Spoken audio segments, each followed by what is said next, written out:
And welcome, everybody, to another thrilling.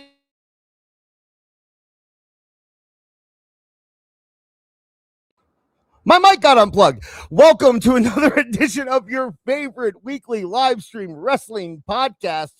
That's right. This is Tooney Talk Wrestling, and I am Aka Dis, aka my mouth isn't moving. We'll fix that in a minute when we get the other guys in here. But we are here to talk about some professional wrestling on a Saturday night. A little different. So I can't do this on my own. So let me bring in my lovely crew. Of course, you know them, you love them. Circle of sound, tensions ignite. Jake takes on the chaos, the verbal fight. Nice guy dropping pins on wrestling nights. Most famous on Tooney Talk, owning the mic. Lights, and he's Jewish. It's altJake from altJake Takes On. How you doing, Jake? Saturday night's all right for Tooney Talk. We should have gotten the Elton John song. I just there thought you of go.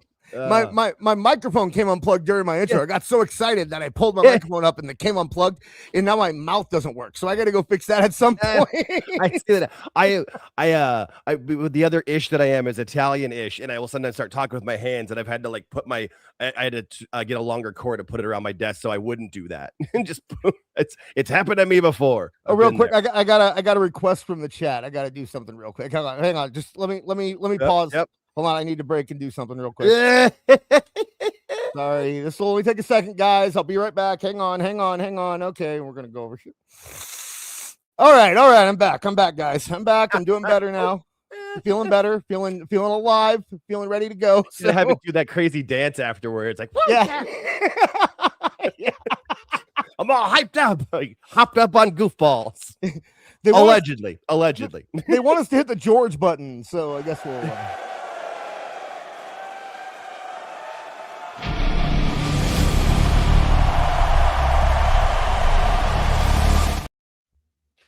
He appears. Wow. Nobody. It's a surprise to everyone. It's a surprise. Shocked. How are you doing tonight, George? Dude, as soon as you said your mic went out, I was out of here for about two. We were in the pregame talk, and my mic, everything went blank, and I'm like, "Oh no, not now!" Yeah, as the intro's running, I'm scrambling. I'm like, "What the heck?" No. Yeah, device disconnected. I'm like, "Oh, jeez." Yeah, no, it just got okay. So when I do we're here. My computer's kind of on the other side of the room, so I have a big long USB cable to do it. But the USB cable, I had to get an extension cable, right? So there's a spot in the middle that'll break if I pull it too hard. And I was doing like The Rock, where I was lifting the mic up to do my hands, and when I did that, I pulled it too tight, and the thing came out. So but yeah, George is here also from altJake Takes On. We're gonna he's working, but he as always, we gave him the link. He said if he can, he'll be here. So we'll see what happens with Awful. But we want to thank you guys for tuning in tonight. I know it's an odd night. I know. Let's get to the super chats. We can cover some stuff here. You and Cumi up for $4.99. Marvin is doing a game stream on the Game Place at the same time. Yes, I do know that. And I mean, we did this Awful Saturday nights too. It's just something that happens, guys. But we will take that paid advertisement for Marv anytime. Thank you very much, you and Cumia. We also got Retosaurus for $2. Tonga Loa went out like he went in with a botch. He went out like a botch. We got quite a bit to get into with the releases. So we kind of thought the releases were over, but apparently not. I don't really. So I guess we'll just get straight into this. No use in bantering and wasting time. You know what? Actually, you guys banter and waste time for a second while I try to fix my mouth. Talk about hockey or something. I know you guys are. Everyone in the chat talking about hockey. So talk about hockey. My hometown team, the Buffalo Sabres, beat the Boston Bruins in their 7-game series, 4-2. So we're pretty excited as Buffalo fans that we are advancing in the playoffs. We haven't been in the playoffs for 14 years. They had the longest professional team history of not making the playoffs, I believe that was, and now we're in there. So it's good. It's a good feeling, actually, finally. And it's good too with that because I feel like a lot of times that it's usually my teams that'll do it, that they're out of the playoffs forever and they show up and then they just get swept out of the playoffs. Like, yeah, we're here. We lost. Yeah, it's nice. I don't move mind. forward. It'll be fun. It's a fun time. It's fun watching the games and. Yeah, and Buffalo's a good sports town with it too. So like the fans are really happy and showing out, and that's The good good. thing is with the Buffalo sports town, it exceeds outside of Buffalo. It's Buffalo, Rochester, all upstate New Binghamton, York, right? Syracuse area, all our Sabres fans, and then Buffalo, Rochester are Bills fans, and Toronto tries to horn in on the Bills, but kind of. Oh well, we have the Blues, huh? The Yes, Blues. Louis, yeah. We have the Blue. Actually, the Blues. They were for the longest time. They were the Cubs of hockey. Right. Except no, they were better than the Cubs. They were better. They just never got all the way, but they were still better than the Cubs. The Blues. They were in the play. They used to beat Buffalo. I remember this when I was growing up. They used to play Buffalo in the first series of the playoffs every year, and it was a best of 3 back then. Yep. And Buffalo got eliminated by St. Louis like 3 years in a row. It drove me nuts. Well, that was the thing about St. Louis is that they were always in the playoffs, but they never made to the Stanley Cup. And then they got Wayne Gretzky for like half a season, and everyone thought they were going to get the Stanley Cup. I forgot about that. That's right. Yeah, and then Wayne Gretzky's like, "I'm out, peace. I'm pulling, I'm pulling a Goldberg, getting out of here as fast as possible." He bailed. And never mind. I totally forgot about Gretzky's St. Louis stint. I remember that. Oh, dude, I had a shirt. They released these shirts, and it was Al McInnes, Brett Hall, Brendan Shanahan, Wayne Gretzky, and who was our goaltender at the time? I can't remember who the goaltender was. Anyway, it was his mask in the middle and like cartoon drawings of all those guys on the side. Didn't you guys have Grand Fuhrer? Grand Fuhrer, that was it. Yeah, Grand Fuhrer. Yeah. Nice. Yeah. So yeah, it was his mask in the middle, and then like cartoon characters of everyone else on the side, and then it said like the great ones or something. Like they were building the whole team around the fact that Gretzky was there, and then he immediately noped out Mike Keenan, man. Anyway, we're not gonna. This isn't a hockey show. I'm sorry, That's guys. awesome. No, Unless we're talking, Unless we're talking about the Goon or Mighty Ducks, I doubt our audience is going to be too interested in it. Okay. So I'm going to do this right now so I know where the segment starts. All right, guys, we are getting into our first segment of the evening. Now you see, I can get the transcript and I can search. All right, guys, and I will know when the show starts. That is professional. When the segment starts. I'm pretty smart. That's a good move.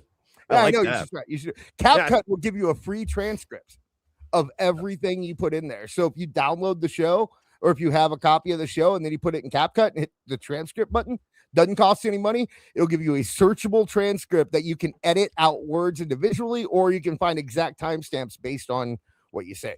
That's a tip for anyone out there editing. In repayment, I'd like somebody who knows anything about 3D modeling to get in touch with me. TooneyDis@gmail.com, and I can fix this avatar. Anyway, we are going to be talking about the recent releases in WWE. There's been quite a lot, actually. Because we haven't had a show since not this Tuesday, but the Tuesday before, and all of these releases have happened since then.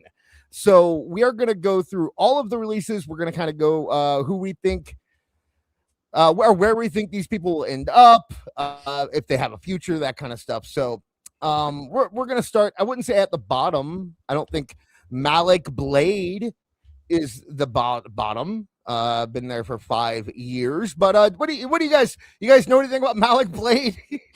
I think it's Malik. That's what I was gonna say. I'm like, I thought it was Malik, but okay, I don't know. Sure. I was.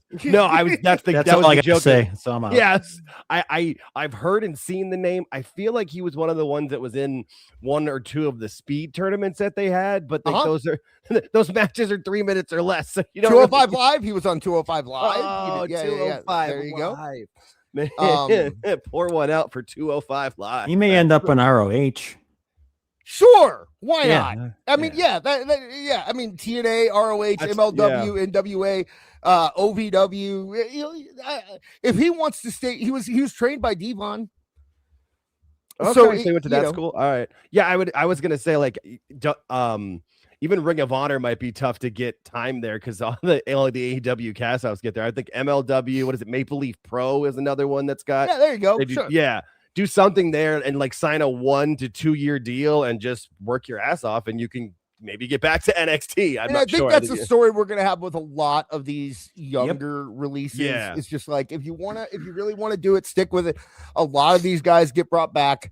So just keep going. Malik, I'm sure you're a talented athlete. I haven't seen much of him. If you're listening right now, Yeah, and he's under 30 too. That's the thing. That's it's a big thing about the age. He's only 28, so he's got plenty of time if he really wants to make it happen.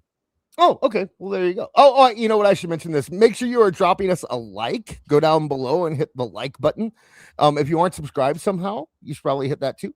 And if you want to give us a super chat, $50 or more, we will break into the show. But anything under that, we will get to at the end of this segment. So speaking of the segment, we are moving on. Now we got Luca Crucifino, who is retired now, apparently.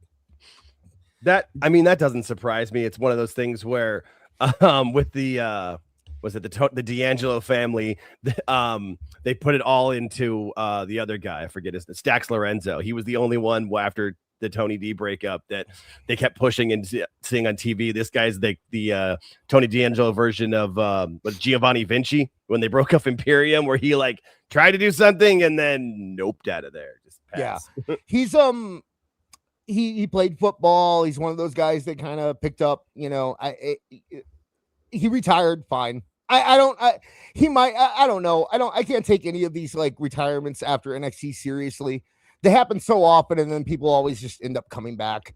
If they get offered a contract somewhere, they'll still come back. Should change his name to Luca Brasi and get in the films. Yeah, you know what? Honestly, I'm not even joking. Go to JCW, be with Big Vito. Yeah. Hey, I mean, you know, well, if they've got money now, I think they still that's true. Money Yeah, issues, they might not be able to afford it. But I mean, how long was he in WWE? I know NXT doesn't get huge money, but if he was smart, 2022, he's been in 20. He aired in 2022, and he was on Level Up. So, okay. With Dante Chin, and then he went on to be in the Family and all that stuff. So. But Luca was released. Let's see who we got next. Dante Chin. They say speaking of Dante Chin, nice segue. Or as I like to call him, Dante Weak Chin. Because I mean, look at that, guys. Come on, no chin. Yeah, he needs a beard. He needs a beard. He looks like Wheeler Yuta, except probably a little taller and a couple years younger. He needs facial hair, exactly. Dante Chin, he was pretty good actually. I don't watch a lot of NXT.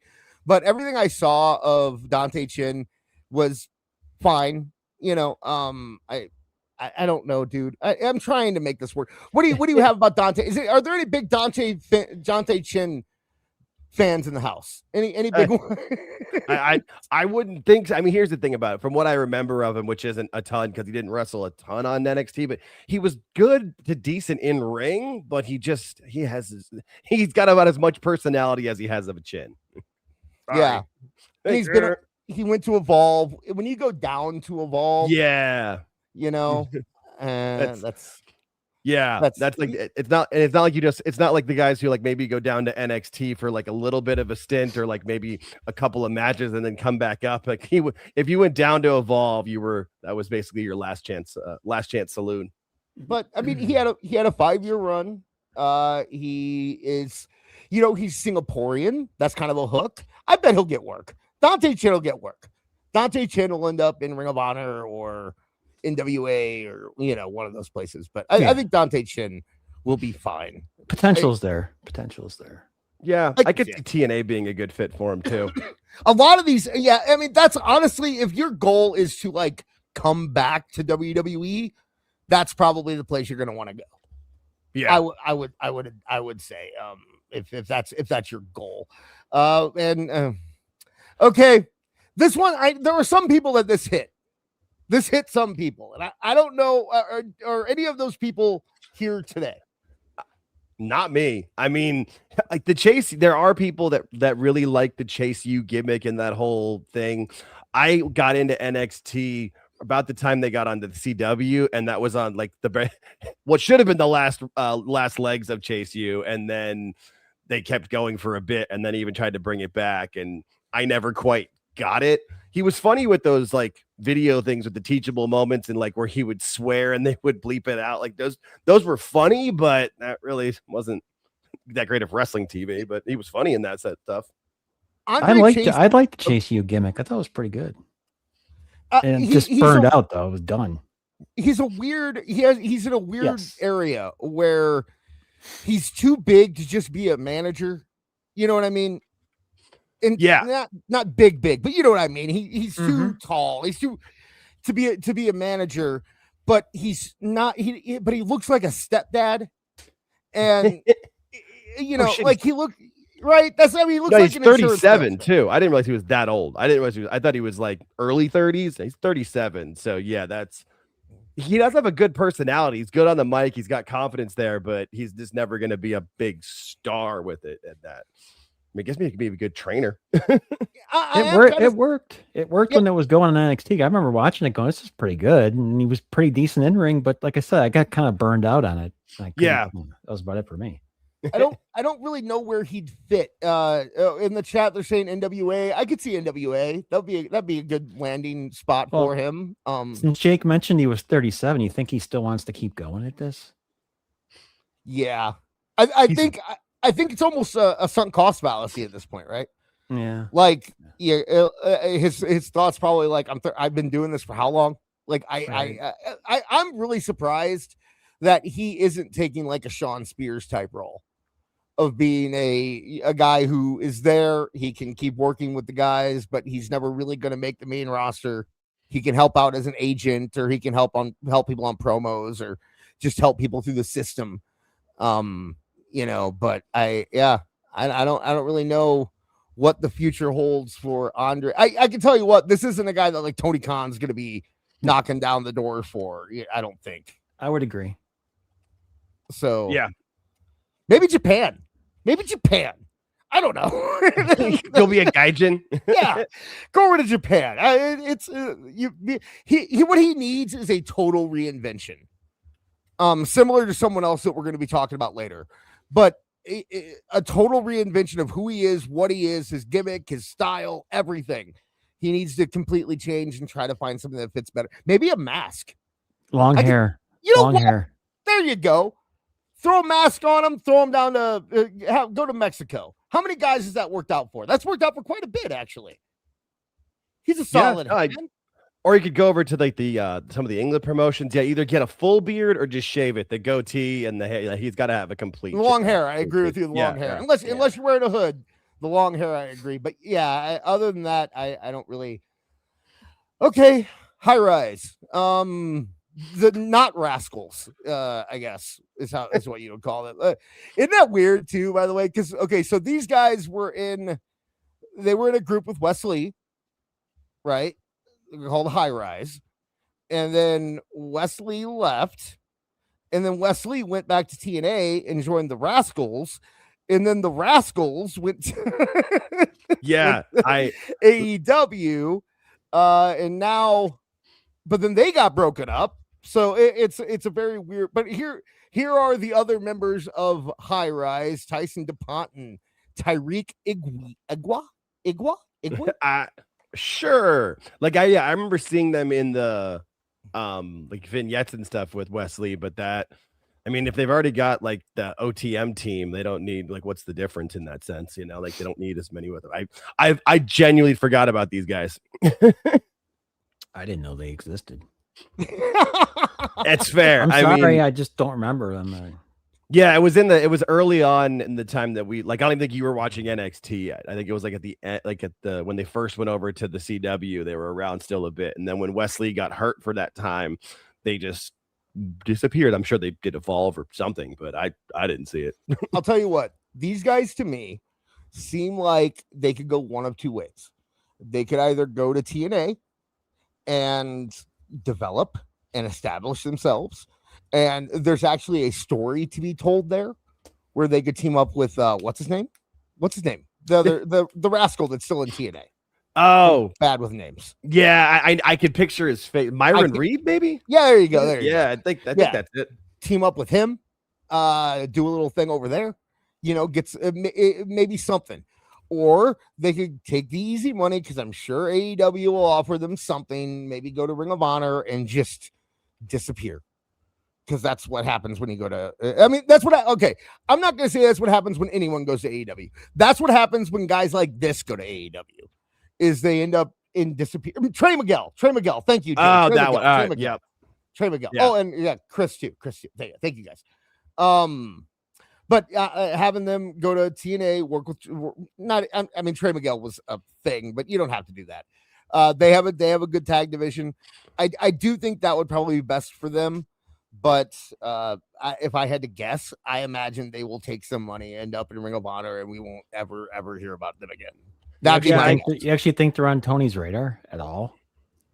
I think that anyone who is friends with anyone in that company is on Tony's radar because valid. Yeah, I think Wesley will go up to him and be like, "Hey, you think you could throw these guys?" And he'll be like, "Oh, that sounds great," and then he'll give them $100,000. That's what I was gonna say. Is that anything? Yeah, and like Wesley, I'm sure Wesley will pitch like some sort of storyline where they can like, work to. They'll have like one program with the Rascals, have one big match on a pay-per-view, probably on the pre-show, and then they'll never be seen again. Right? Yeah, they'll get a match with the Rascals. Yeah, exactly. It'll almost be like a Midnight Express versus Midnight Express kind of. Right? Who will Wesley team with? Is he gonna go with? So yeah, I mean, if someone pitched that to Tony Khan, Tony would do it.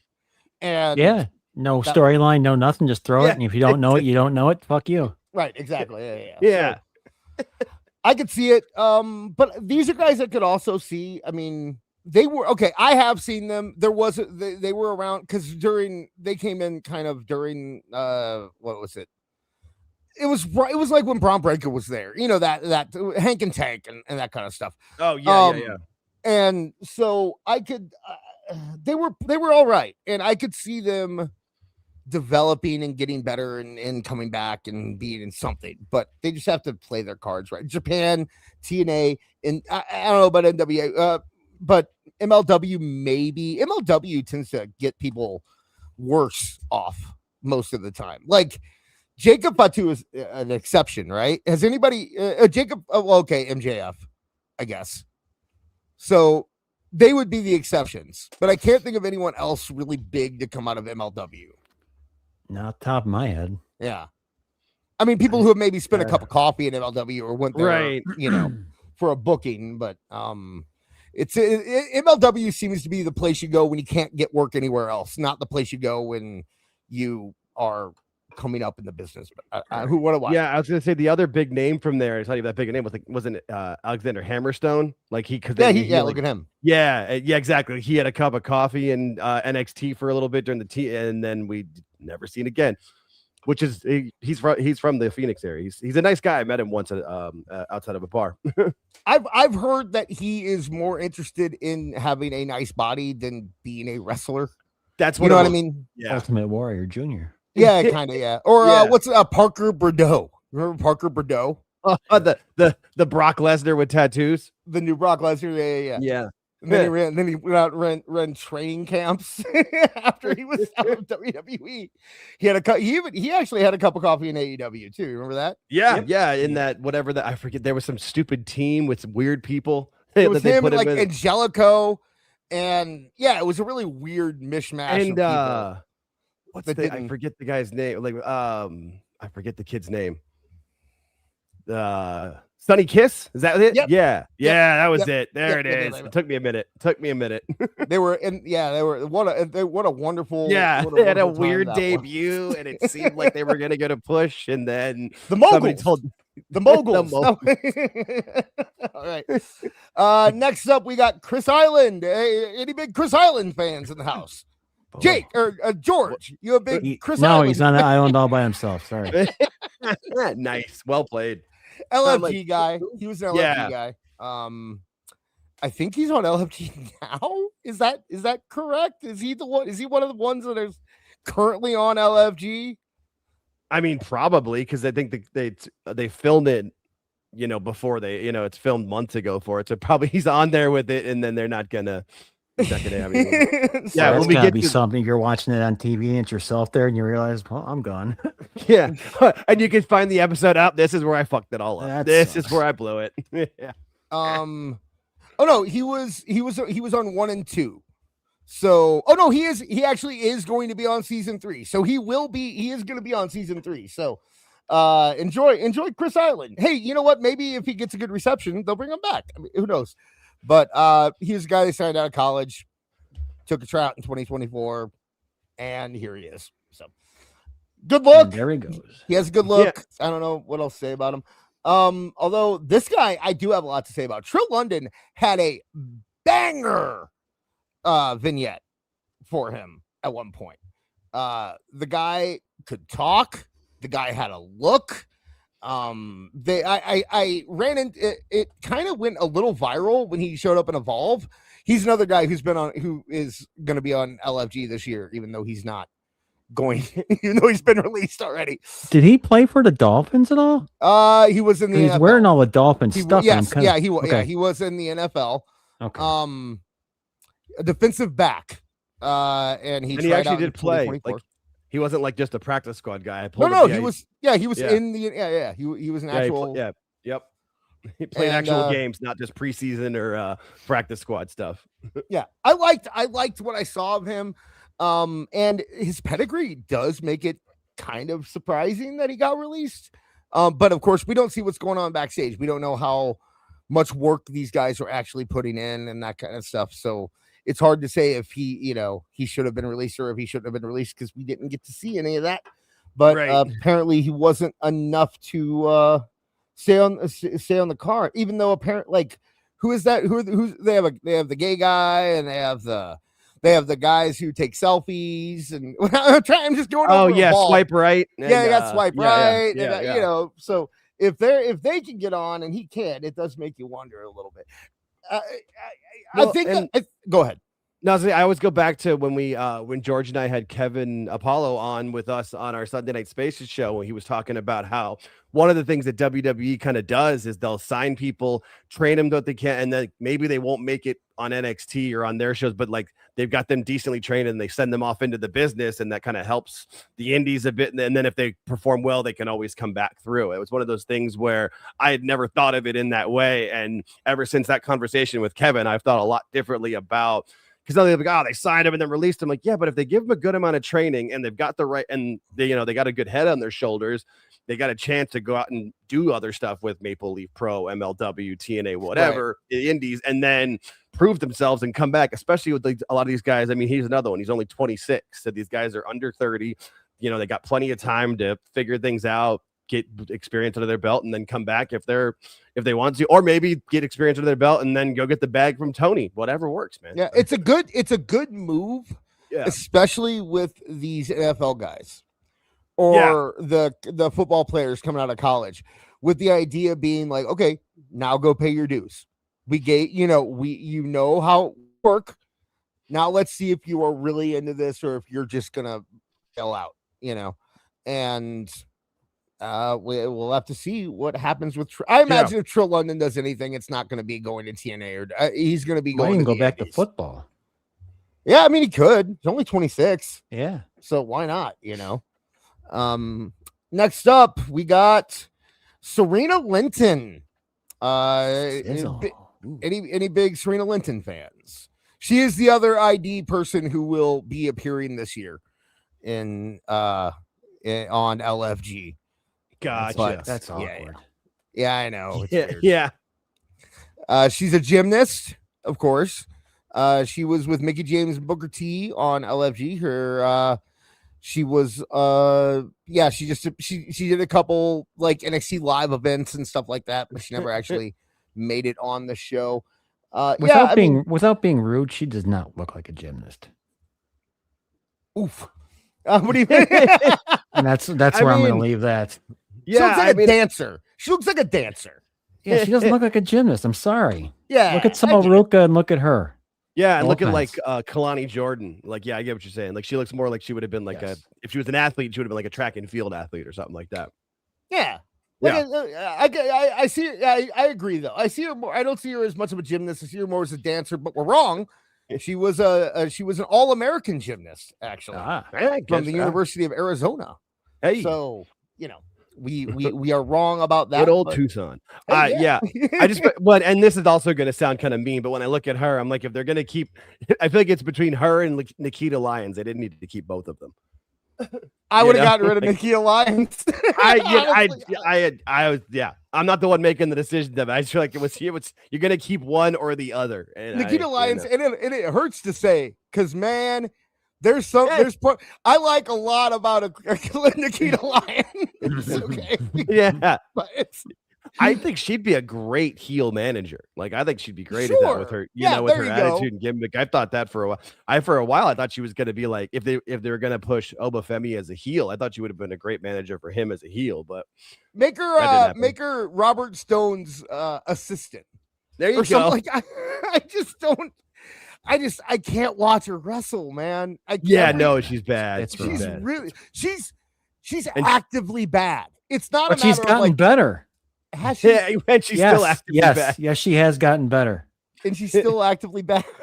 Well, she's another one that went down to Evolve, and from what I saw or heard of it, which is just clips and stuff I've seen on Twitter, but that it seemed like she was trying and putting in the work, but yeah, it's just some people not gonna quite get it.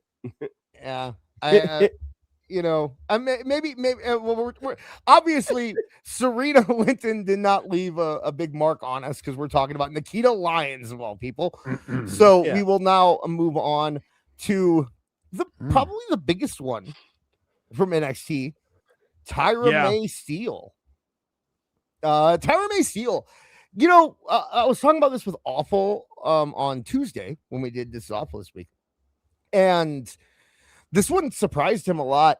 To me, though, I kind of got it. Like, I watched the first season of LFG, and a lot of times I got the feeling that she felt like she was above it. That's it. Yeah. Right?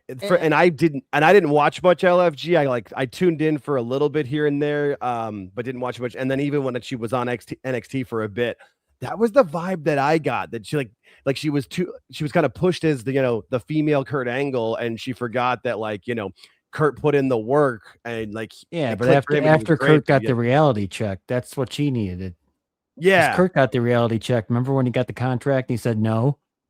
Yeah. Same thing. Yeah. Yeah, because he didn't want to lose or whatever. Yeah. Well, and the other thing about Kurt is that when Kurt came around, MMA was, let's take a sumo wrestler and a Russian bar fighter, and we're going to banned in 37 states. Yeah, and then there's going to be bears outside the cage, and that's going to be the match. That's what MMA was at that time. MMA is now a viable option. Sure. So when you are an Olympic wrestler and you're probably kind of frustrated that you're in WWE and you're not in UFC, especially when they're owned by the same company. Yeah. So I could. Yeah, I see Dunn did what now in the chat, but what I was gonna say is I could easily see her go, and Chris Connor did too, like RAF, the Real American Wrestling one. That just makes almost too much sense, especially start there, do whatever she can there, and then parlay that into the UFC. That would make a lot of sense. I guarantee Bischoff took notes on this one. Right. I would be surprised if she doesn't show up there. And I also, that goes with my theory too, that I think that Endeavor is eventually gonna, I think RAF is entirely meant to be sold to Endeavor at some point. I think that's the only reason it exists, is to be sold to Endeavor at some point. I didn't think of that, but I mean, I was wondering why Bischoff would, because he doesn't need to do the work, and from what I've seen of his podcast, doesn't seem like he wants to, but he was all in on that. Yeah, you put a year to 3 years of effort into that and then sell it. That does sound like a Bischoff move. I think that probably has more to do with Hulk Hogan, which we will get to later. Yeah, we will get to that in a bit. Preview. But Tyra May Steele, not pictured, by the way, because I didn't realize this person existed. I apologize. Carly Bright. Oh yeah. She wasn't on my first two lists. It wasn't until I got my third list after I already made this that I saw her, and I thought, you know what, it's not worth going back. But you know what, since I didn't show her, I'll give you her entire thing here. Bright, a former cheerleader at the University of Minnesota, jumped into WWE after a successful tryout during SummerSlam 2022. Yeah. So that's 4 years, guys, that she's been in there. Her pro wrestling debut came in the form of a tag match alongside of Fallon Henry at an NXT live event the next year. Former Evolve champion Kendall Gray emerged as Bright's reoccurring tag partner at future shows. Okay. So they were trying. They were really trying. No, to they were give definitely us, trying. they're trying. Because I mean, she's a looker. She's got the look. Like WWE likes those blondes. You know what I mean? Like right now, especially. I don't know when that started up again, but yeah, they like their blonde. They like their blonde hair, blue eyed, busty gymnasts, and that's what this lady is. She'll also be on LFG season 3, by the way, or she is in LFG season 3. Yeah, no, because the season started because they I watched like the what's like the WWE biography or whatever, Legends, and they're doing like a 2-part thing of the Von Erichs. I watched that on last Sunday, and every commercial had the LFG going into it of it. Now, the new season has started. Yeah. So, Kevin Owens is on it. There you go. Yep. He's coaching there with He replaced Undertaker. So, all right, because he's doing AAA. Yeah. Right. Yeah. It's Owens and Natalia, I believe, are the newest ones. So, yeah. But yeah, Tyra May, like, I never felt like her heart was into it. She's very skilled though, and I'm sure she'll be fine. She could go to the Olympics again. I mean, there's lots of stuff she could do. So yeah, she's got options for sure. Plenty that she can do. So next up we got Alba Fire. Yeah. I mean, I'm it does hurt a little bit. I liked Alba Fire. I especially put in the work. Yeah, especially the Secret Service. I appreciated her work in the Secret Service, and she was decent. She's somebody like she's kind of in the TNA boat for me. Go to TNA, do good, come back. That's how I see Alba Fire. But she's gonna go to AEW. She's an AEW one in my mind for sure. But what do you guys think? I could see that because in WWE she was just in the Secret Service. She wasn't really in the ring much, was she? Well, she was in the tag team. Remember, she was a witch. Yeah, that's right. Yeah, with the other Scottish girl. Yeah. And the other one is in AEW now. That's what I thought. Valid. Yeah. Okay. That's what I thought. Okay. And AEW does need female tag teams like nobody's business. If they shouldn't have. They're all getting injured. Division, but they have a billion of them, but they all get injured every 5 seconds. Because they have to keep wrestling Megan Bain. Didn't they just lose another one today? Didn't they? Isn't that something that happened? I mean, probably. I haven't seen anything of what happened. Oh, we got that Tony Live. We'll get to it a bit. I think that's what he talks about there. So okay, all right. Oh, it's only a minute. Yeah, well, you could get a lot out there in a minute with Tony. No, speaking of AEW, real quick, go ahead. Sorry, I'm gonna just say it was nice. They did a nice little thing tonight for Reba, or not Reba, but Rebel. Yeah, I'm sorry. Rebel on Collision, Tony Schiavone did a nice little thing. It was pretty nice. I kind of enjoyed it actually. I caught it before they did it, and it was nicely done. So I saw her thing on social media, and I do wish her the best. Yeah, absolutely. Yeah, no, she's had some health issues. Yeah, was a fan back in the day. So, okay, we are done with Alba Fire. We're moving to Zoe Stark. You guys, I don't care about Zoe. I didn't. Zoe Stark didn't click with me from day one. Zoe Stark. Who did she click with? I'm not trying to be mean. I don't know why people are mad. Are they acting mad? I never acting mad. Because I feel like okay. I'm gonna take the opposing view because I kind of liked her. Okay, go. Right. That's what I want. That's what I want to hear that because she looks professional. She has a nice physique. She did her work. Her problem was she kept getting injured. Those knee injuries she was getting were brutal. And having been through 17 knee operations, I can tell you that doesn't come every time you come back, you're a step down from where you were before. So every time she came back, it was just a little bit less than it was before. So what you saw at the beginning was her at her peak, and then she just keeps declining. I'm sorry. Yeah. I liked it because I thought her in-ring work was pretty good. Yeah, no, she had the good work rate and a good worker with it. Just like her character never seemed to click much. And what I was saying about the people that were mad is I'm wondering if you go back on their Twitter, like, and seeing how they would have complained about, was it Fusion Collective, Pure Fusion Collective, when it was her and the what's her name? Sonya Deville and somebody else too. What's her name?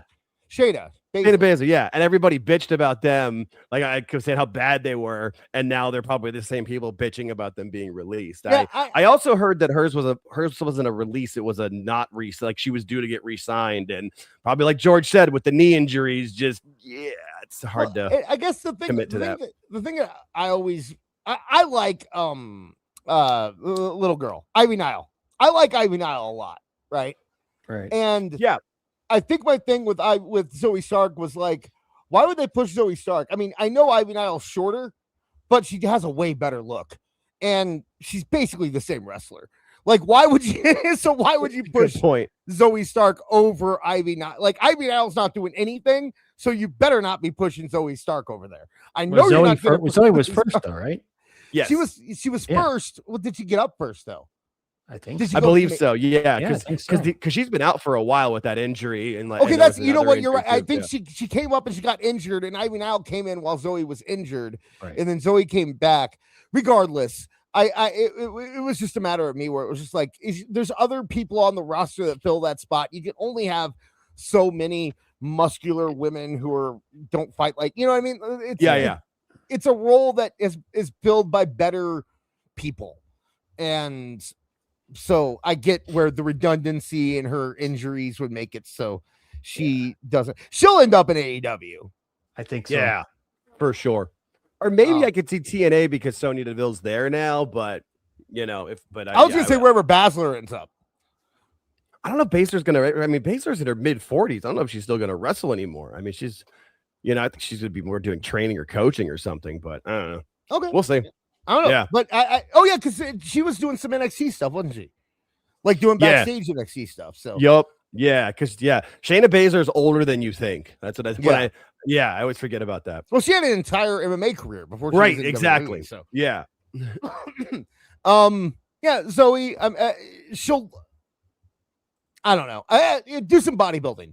You know what I mean? Like, do something else. That would be my suggestion to her. Is go something that's not as rough on the knees. Yeah, she's definitely gonna go to AEW, but at the end of the first match on Dynamite, she'll be hurting me out for 6 months, and then you'll never hear from her again. Right? Yeah. But she'll make it on there. She'll be on Dynamite at least once. Next up, this one's stupid. Yeah, I mean, no, I skipped him. I got so sad I couldn't even deal with it. No, Apollo. Apollo Crews, the guy you get every time you search for Kevin Apollo wrestler on the internet, you get Apollo Crews every single time. I like Apollo. I like Apollo Crews. I liked Apollo Crews before he was in WWE. I was a fan of Apollo Crews back in the day when he was on the Indies. He's a great worker. Good size. He just couldn't connect with the audience. And at some point, and it's not like they didn't try, man. Right. Over and over and over and over again. And repackaging and trying different things with it. Yeah. He's one of those ones that you were almost surprised that he made it through like the few different rounds of releases that he did. And then so what had happened, it was kind of like, it was bound to happen with it. But he was there for a long time. Now, right, Jake? I believe so. Yeah, he's an older guy. Yeah. I was gonna say, he is 38. To me. No, Awful and a couple people in the chat were saying AEW for sure. To me, this is a TNA home run. To me, I mean, I could see that. I wouldn't be surprised if he goes to AEW because he was on the WWE main roster for so long, and he was a Ring of Honor guy for a while too. Okay, yeah, and I could just see that because he is 38, he'll be 39 in August. Take the money where you can. Like if he was 28 or even like 32, 33, maybe go to TNA and like get yourself over and bring that gimmick back to WWE. But I feel like he's probably on his last big contract and go take the money. Didn't WWE make him like an African? Yeah, he was a Nigerian. He was a Nigerian something or other, like during the pandemic. Okay. Yeah. I thought so. Yeah, it was weird. Yeah, that's Vince stuff. Yeah, it was full on Vince stuff. It was the end of Vince stuff. Like I feel like that and like Maximum Male Models, like there's certain things that really, and so when there's the people that claim they want to bring back Vince, they're lying. They're lying. Beard. Oh, he's joining the Hurt Business. I was gonna say that, but I didn't want to. You know what's funny? What's funny is that on Tuesday, Awful said that. Awful's like, oh, you know what? But he didn't say he wasn't like, oh, I bet Tony will put him in the Hurt Business. He's like, I think you should go to AEW, me in the Hurt Business. And I'm like, racist. You are racist, sir. But I mean, he's an older black guy who's a former WWE wrestler. Like that is what the Hurt Business is. Like that's who they are. So I could see it happening. But he seems prime for, even if it's not like, you said like go to TNA, reinvent yourself, come back. Bye, George. Even if it's not a reinvention, I could just see him going to TNA and being a TNA guy. There's lots of those guys that are around his age. Excuse me. Yeah, around his age in TNA who just end up making it their home. And I see Dolph Ziggler has made TNA his home. Yep. And I don't see why Apollo Crews couldn't do the same thing. Oh no, I'm not saying that he couldn't. I just feel like if the offer is going to be there from Tony, I wouldn't blame him for going. Yeah, that's kind of where I'm at with it. Yeah, with that extra, there's going to be extra zeros on that one, and there's got to be, you got to do the risk reward with your age. I could see that easily being. Bobby goes to Tony and says, Tony. Yeah. Can you please bring in Apollo? Friends? Sure. Do we know that they're friends? I believe so. And I think Bobby and Apollo are friends. I believe so. Yeah. Apollo is friends with Bobby Lashley, according to Chris. Oh, okay. Well, he knows more of that stuff than I do. We'll just trust Chris Connor on this. I thought they were friends. I thought they were friends too before. So. I thought they were too, but there's part of me that's like, are they friends or do we just think they're friends? You know what I mean? That could be. It's all speculation. We don't know. We're not there. Maybe Kofi will go to real, I don't know. Our numbers picking up, people figuring out that we're actually here. Marv might have gotten off his game stream. So anyone who's here, make sure you are dropping a like. And as I said before, if you donate $50 or more, we will break for $50 super chats. Otherwise, we will hit them up between segments. Next up on the list, we got Santos Escobar, CMLL. Anybody? No, I thought he was. I thought he was working in AAA still. Like I thought he was doing that part of it. He might, dude. There's a possibility that he's gonna get a AAA contract. I don't know. Yeah, I don't know how that works. I know that there are people that have AAA contracts. So I've kind of wondered about the idea of like, will WWE maybe release people and sign them for AAA so they're exclusively AAA contracted wrestlers? I don't know how that works. So, because like you even heard, like we'll get to it later with the New Day. They were under WWE contracts. They wanted to be, and TKO wanted them to be TKO contracts. So they had to redo the deal, and that's where it fell through. And so I'm wondering if maybe Santos Escobar is gonna pop up in AAA here in a few weeks. I don't know. We're still in that weird phase where we haven't seen how this is gonna pan out yet. So, right. But because it is weird that they just spent like 6 weeks in deep negotiations with Santos Escobar, trying to get him back, and then they got him back. And then like, okay, now you're right.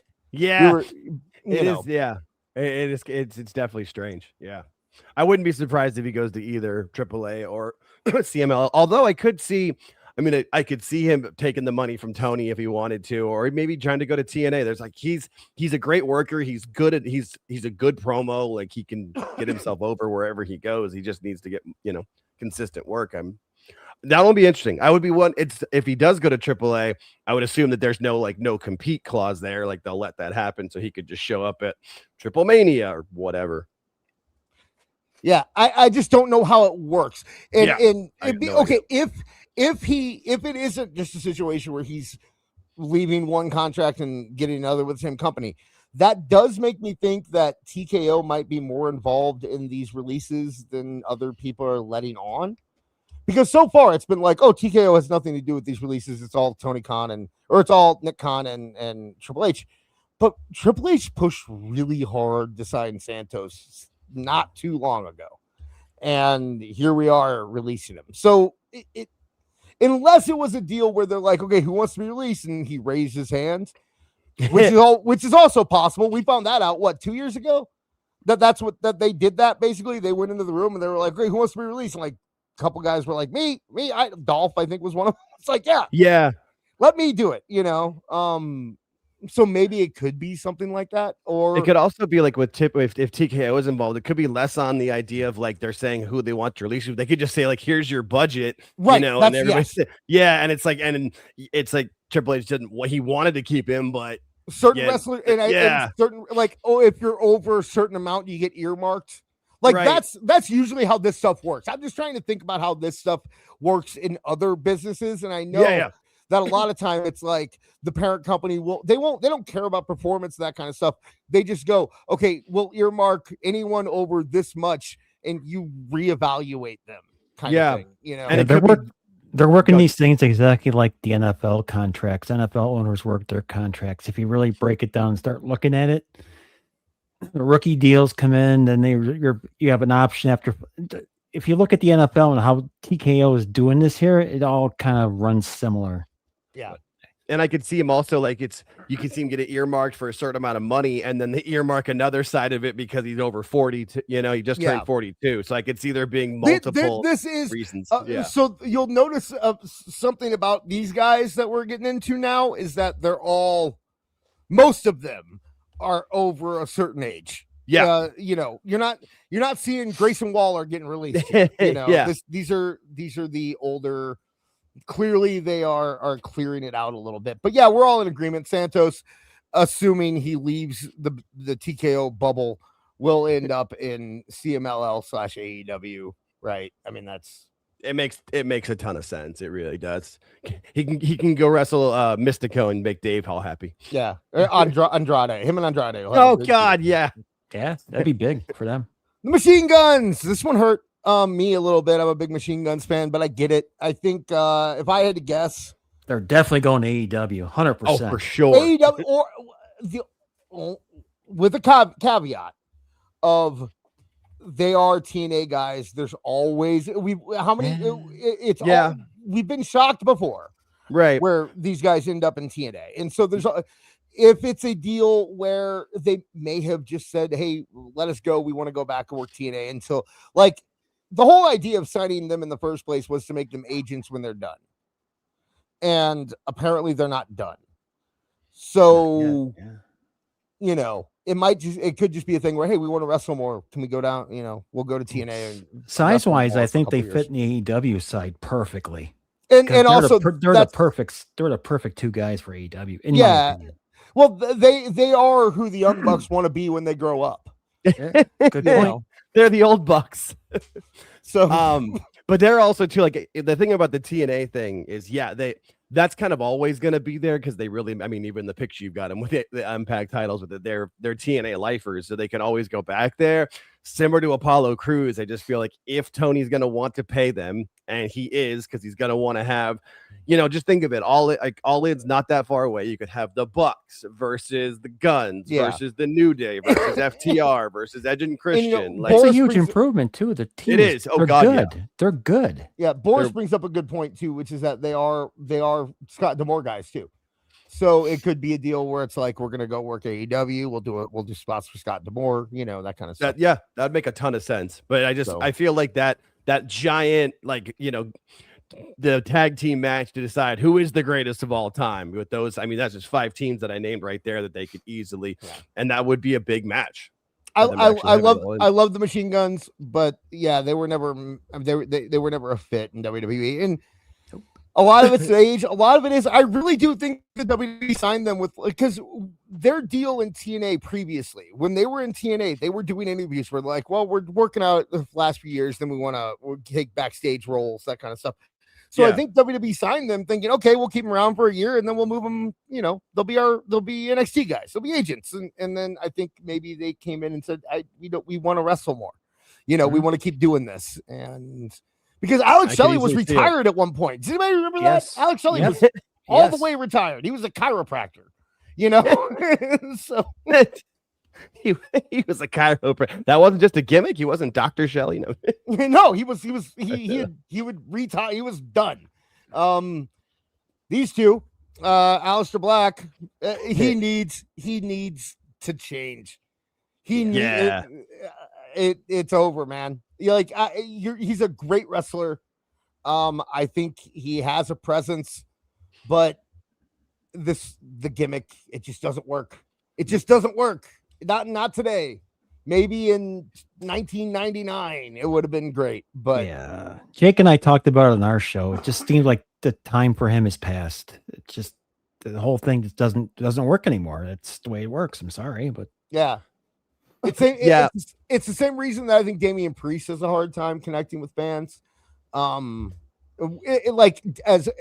Damian Priest either needs to be full heel, bad guy, badass guy, or he needs to be kissing babies and being Pedro Morales, because the whole like I'm kind of a demon guy doesn't work anymore. Yeah. It just doesn't resonate. I'm with your anyone. friendly neighborhood biker gang member. Like, Yeah. It doesn't quite hit. Yeah, you gotta go all in one way or the other. Yeah, Aleister Black needs to just completely change. Like, go back to Tommy End as the name if he wants to, or even just you use his real name or whatever. And like we were saying with Chase, with Andre Chase needing to grow his hair, maybe Aleister needs to shave his head fully. You know what I mean? Like, do something else. You know, I don't know exactly what it is, but just got to do a complete change.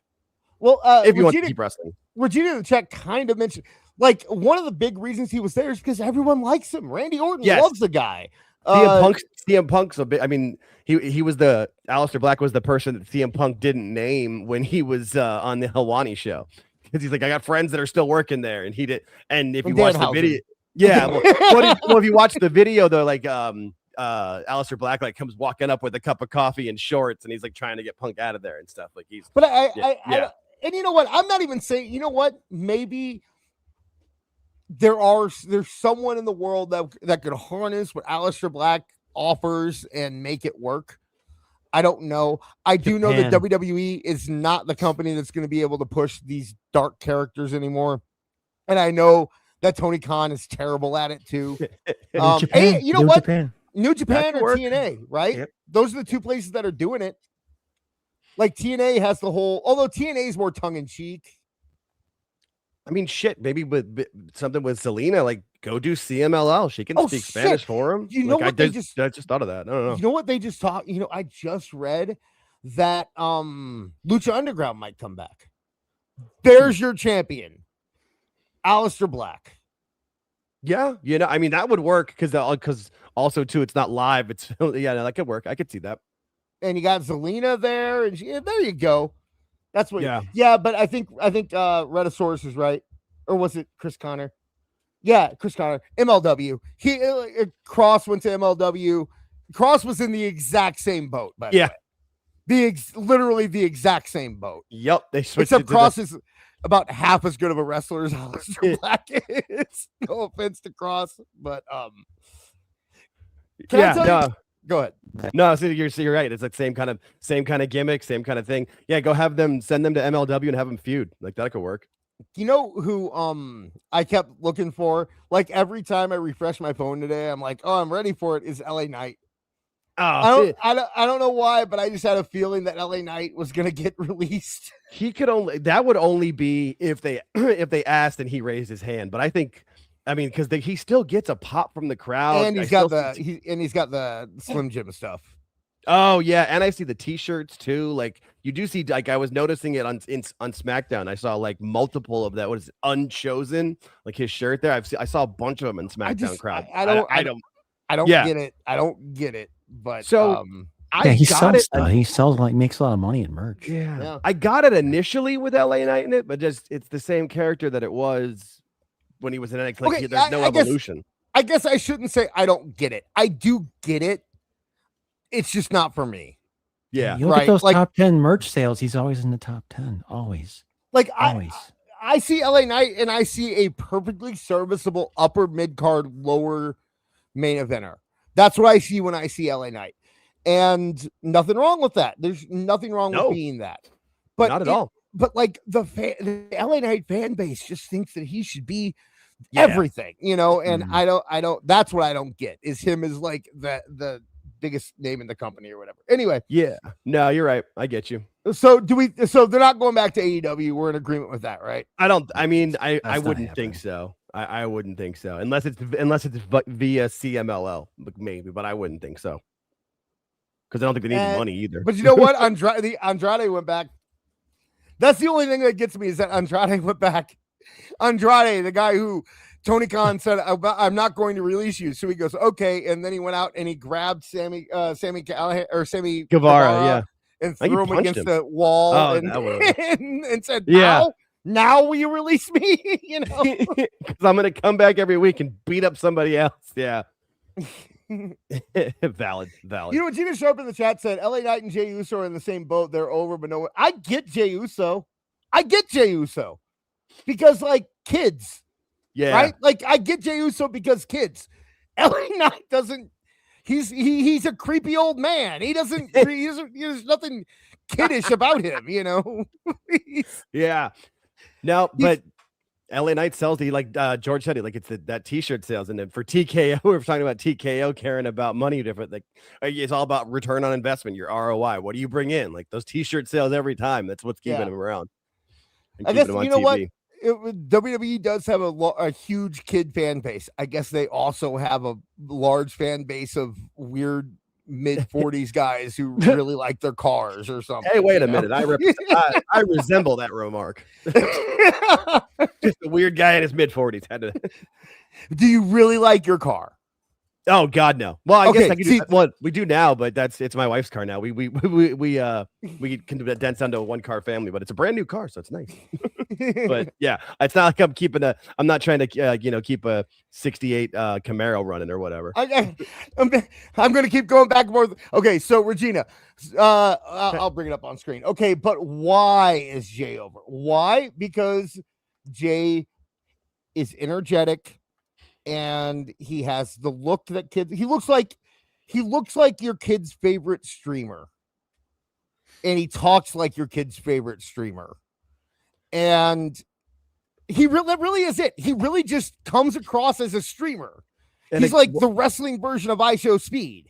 And a good entrance goes a long way with the kids because they. You know what I mean? Like they care about the wrestling part of it, but it's more of the show, especially nowadays. It's not about being violent as much. And that entrance in person, it really does hit. Like it does. I've seen it a couple of times at shows. Okay, look at it like this. Like Hulk Hogan. Okay, go back. I'm not saying the Jey Uso is on the level of Hulk Hogan, but go back to Hulk Hogan, right? So Hulk Hogan. People would see the larger than life wrestlers before Hulk Hogan, and they'd be like, oh, that guy's like a superhero that I see on my that I read in my comic books, right? But they see Hulk Hogan and they go, he is a superhero. And I think that's the difference with Jey Uso, is that they looked at Jey Uso and they didn't see him and think he's kind of like one of the guys that I might see on YouTube. They look at him and go, oh, he's exactly like one of those guys I see on YouTube. He could be one of those guys I see. Yeah, that's a good comparison. And I think that is why that he got over. Okay, so we moved on. Kairi Sane. I think Kairi Sane's fine with this. I think she might have been one of the ones that raised their hands. She was back in Japan the next day. Yeah. And I think she was, they had to convince her to come back, didn't they? Yeah. To my understanding, yeah. And she's what, 30? She's 37, so I could see her wanting just to go home, work somewhere in Japan, because she's made a lot of money. We know, she was on the main roster for many, many years. She's made a ton of money. Sorry, Kairi. Yeah, tomato. No, I get you. Yeah. But this was surprising only in the sense that she had been on TV regularly, and it seemed like they had a match made to go of Asuka versus Io versus Kairi, but now they'll just be Asuka versus Io. Like it's and like I said this on This Is Awful, but I'll say it here. What are you gonna do with Kairi after she wins? Because clearly, okay, she would win that match. Like if they did a Asuka Io Kairi match, right? she would probably win because that's what WWE does. It's always the one that you least expect gets the surprise. And that's Io won. Yeah. On her 3-way a couple years ago. That's what they do. So, and I'm sure Asuka and Io will be like, we really want Kyrie to win. And then she wins. So then she wins. And then what? And then what do you do? Then she's what? Intercontinental champion? She's not a world champion. I'm sorry. She's not that good, guys. She's sloppy. She gets injured a lot. That elbow looks like it really hurts, and elbow looks like it really hurts. Yeah, and no, I get you. Can't even do stuff that looks that good. Like Io at least can she has the whole deal where it's like when she flies, it looks amazing. But Kyrie is just. I'm sorry. I like Kyrie. I think she's fun to watch, but what are you gonna do? Yeah, there's a ceiling, and she's hit it. I get you. Right. Yeah. And then of course we have Tonga Loa. Fine. Have fun in New Japan, buddy. I can't even see AEW wanting Tonga Loa. Nope. Tonga Loa was there because they wanted Tama Tonga. Right? Yeah.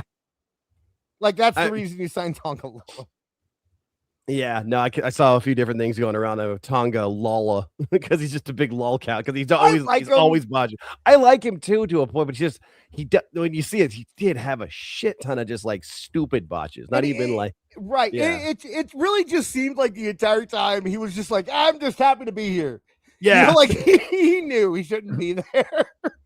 Yeah, pretty much. Yeah, I don't like I said, New Japan he'll be great wrestling in New Japan for the rest of his career. George, do you have anything to add? No, I agree with New Japan 100%. There's no way he's going there. Okay, AEW, welcome. Now, speaking of New Japan, AEW, on the other hand, he's going to be in AEW so fast when this is over. That 91st day, he'll be there. Yeah, it's funny because. So this was a Rock thing, right? Rock tweeted about, made a big deal about him, and they kind of had to sign him. They didn't have a choice. The second he showed up in WWE, I'm like, oh, he doesn't belong there at all. Never worked. And then even the name, JC Mateo, Jeff Cobb's his real name. Just call him Jeff Cobb. You see, but they can't because then they don't want to. They knew they were going to release him in a year, and they didn't want to get Fair. That's fair. I mean, the second he showed up, it's just oh no. He doesn't look anything like you see him in New Japan and you see him in AEW and you see him in Ring of Honor and you're like, oh man, he's a monster. He's like Rhino. And then you see him in WWE and it's oh, he's a foot shorter than Rhino. Yeah. It really stood out there. You're right. Yeah, because in AEW he did look like a beast. You're right. And and WWE just kind of looked like he was. How tall is he? 5'5", 5'6"? He's short. I think he's shorter than me. I want to say he's 5'9". I mean, his build height is 5'10", so I would say he's probably 5'8". No, if his build height's 5'10", he's probably 5'8". He's a great wrestler, but you can't have that style and be that size in WWE. You just can't. But he'll go to AEW and he'll look good.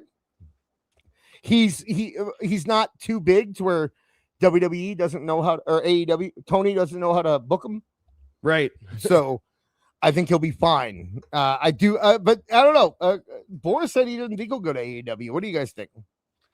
I don't think there's anywhere else. I would be shocked if he ended up anywhere else. I mean, he might go do a stint somewhere for a bit, but I feel like I would be surprised if he's not in AEW by the 100th day from today. I could see him going back to New Japan. Wouldn't surprise me.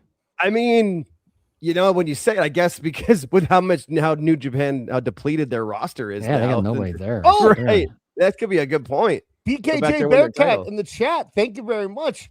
He was in Lucha Underground. So if they start Lucha Underground again, that's an if, though, right? If they teased it. I mean, okay. It's not a matter of they want to, and I don't know if they can. It's a matter of they teased it, and I don't know if they will. You know what I mean? Okay. I don't know if it was, because last time they teased it, it ended up being a faction in MLW. So, but it's the Lucha Underground Twitter account became active for the first time in like 5 years or something like that. So he might, but he was kind of a name in there. So we'll see. Yeah. And then of course the Wyatt Six. Bo Dallas is done. I can't see Bo Dallas wrestling anywhere else. I don't know about you guys, but I don't. No, Bo Dallas is going to go. He was retired before he came back. Right? Yeah. No, he's definitely the lesser of the brothers. And Eric Rowan can barely walk. He'll go back to the Indies. He'll have a lot of fun in the Indies. So that does leave Nikki Cross, Joe Gacy, and the other one. Dexter Loomis. Dexter Loomis. Nikki Cross. I believe Nikki Cross's husband works in MLW, so okay. I would think she'd probably end up going there. She would be good. She would be great in TNA. Great in TNA. She'd fit right in with the whole dark gimmick and that whole thing. I think she'd be great in TNA. But I think your two AEW guys here are going to be Loomis and Gacy. I think Loomis is TNA all the way, 1,000%. That's a good point. I didn't think about that. Shaw. Sam Shaw, that's what it was. Yeah. Valid point. But Gacy, 100% to Gacy, 100%. He's gonna go. He'll be in the Death Riders. Him and Mox are buddies, and I wouldn't at this point. I wouldn't doubt them trying to get Sami Callihan too. But yeah, get them all together. But yeah, I think Gacy is definitely going to AEW. And yeah, but you got with Dexter Loomis, like I said, he was Sam Shaw in TNA, and he's already released that video with Indy Hartwell. Oh yeah. Oh He was yeah. currently in TNA. That was a good little angle they were doing in NXT. So yeah, I didn't realize that Joe Gacy was 38. Good Lord, I thought he was. Yeah, no, him and Moxley and Sami Callihan were a group in CZW, I want to say, back in the day. So they were, so that was like 2008, Wow. He's been there for a long time. So I think the thing with Loomis, it's funny because everyone connects him to Indy. I got so mad when they tried to redo the Indy Hartwell Dexter Loomis thing, because when Dexter was first called up, they started doing something with him and Nikki. And it was getting over. Remember, like they were starting to do like that weird flirtation stuff between him and Nikki Cross, because Nikki was obsessed with Candice and Dexter was with Johnny. And so they were doing that whole thing. And just dropped it completely, I had forgotten about that, but that did happen. Because then they tried to bring in Indy and it completely screwed everything up. They tried to bring in Indy and we're like, oh no, they're together. And then people were like, why is he with Indy and not Nikki? And that So, and I believe that is there's one more. we've mentioned them as we've been going, but this one, New Day.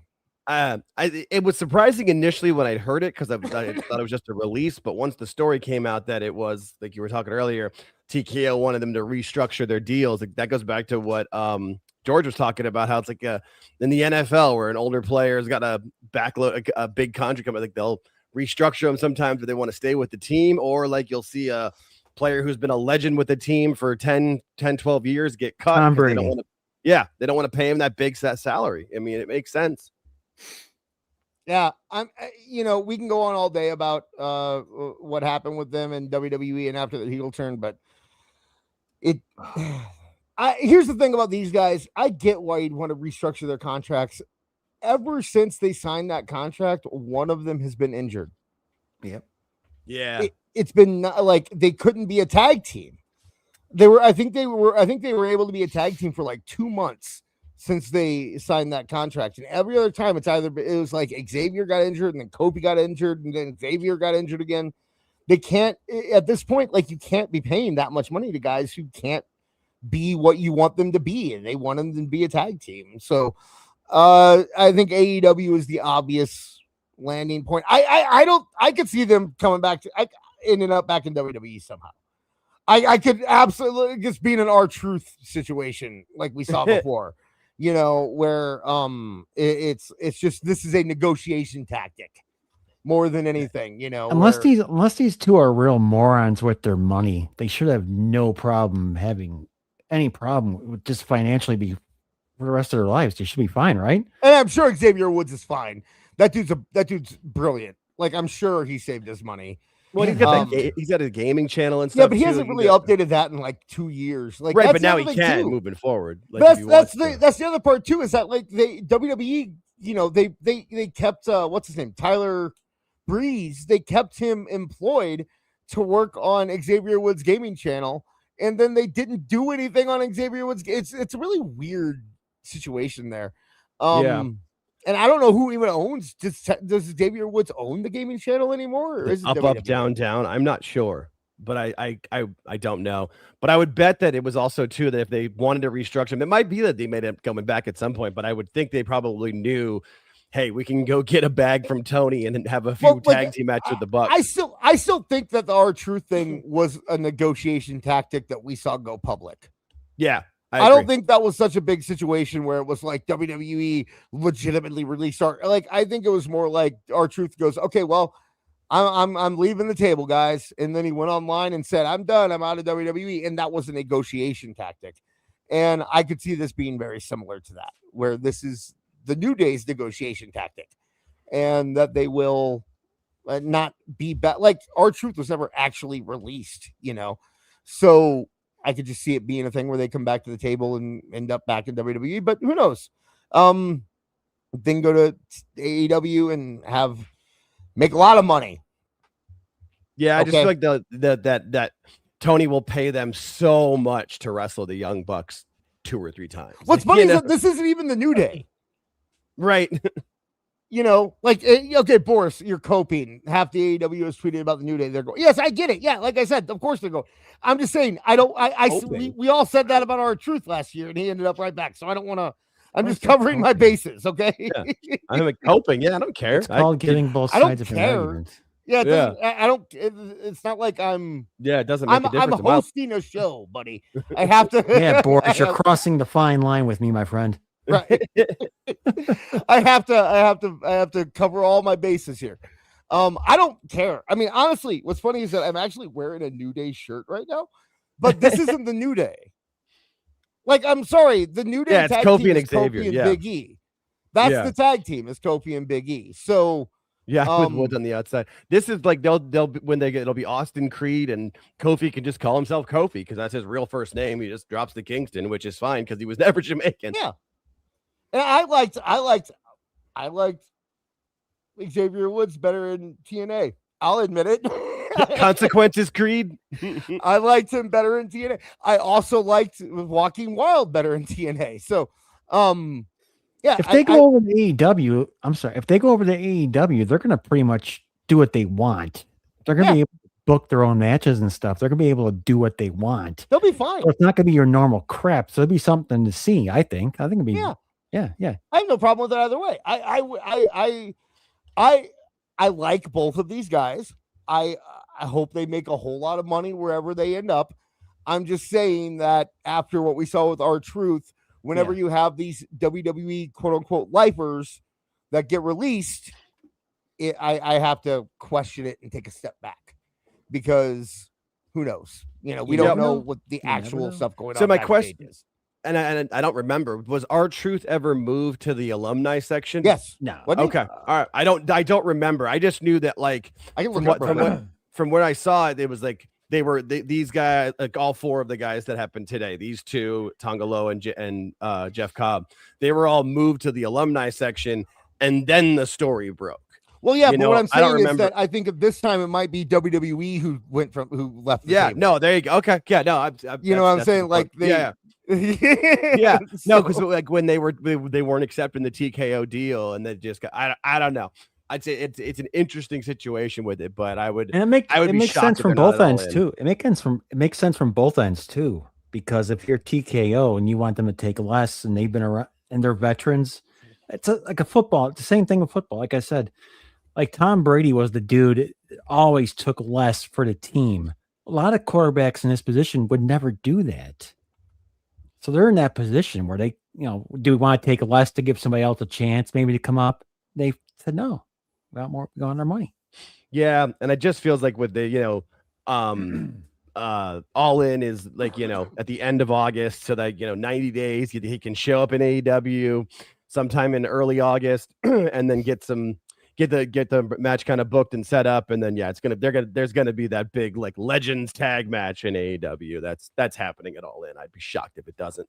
Yeah. So real quick, we'll go through some of the reactions to the releases. We got the Usos, my boys, the New Day, love Usos. So a lot of guys, but he also got Ricochet going to be able to kick their ass and Tekken again. This is indeed a New Day. Damian Priest, locker room hurts on this New Day. All the love for Austin Creed and True Kofi. MJF, this is the big one. He went on Instagram and said it's New Day. Yes, it is. And then let's see what else we got. Tommaso, you want to read this, Jake? You want to read this sure. long one? Yeah. So Ciampa says, inside the ring, he's one of the absolute best. No denying it. Outside the ring, he's Mount Rushmore material. As a leader, a friend, a family man, a coworker, you name it. Kofi is a rare breed in the industry. Seems to be kind of a shot at Woods there, kind of. Right? Like it's just like it's a team. I'm just kidding. Matter of fact, he's one of a kind in life. I feel lucky to have had a front row seat throughout so much of his journey, from the Jamaican days in chaotic and development. Oh, Jamaicans in chaotic and development. That's a weird, isn't that weird?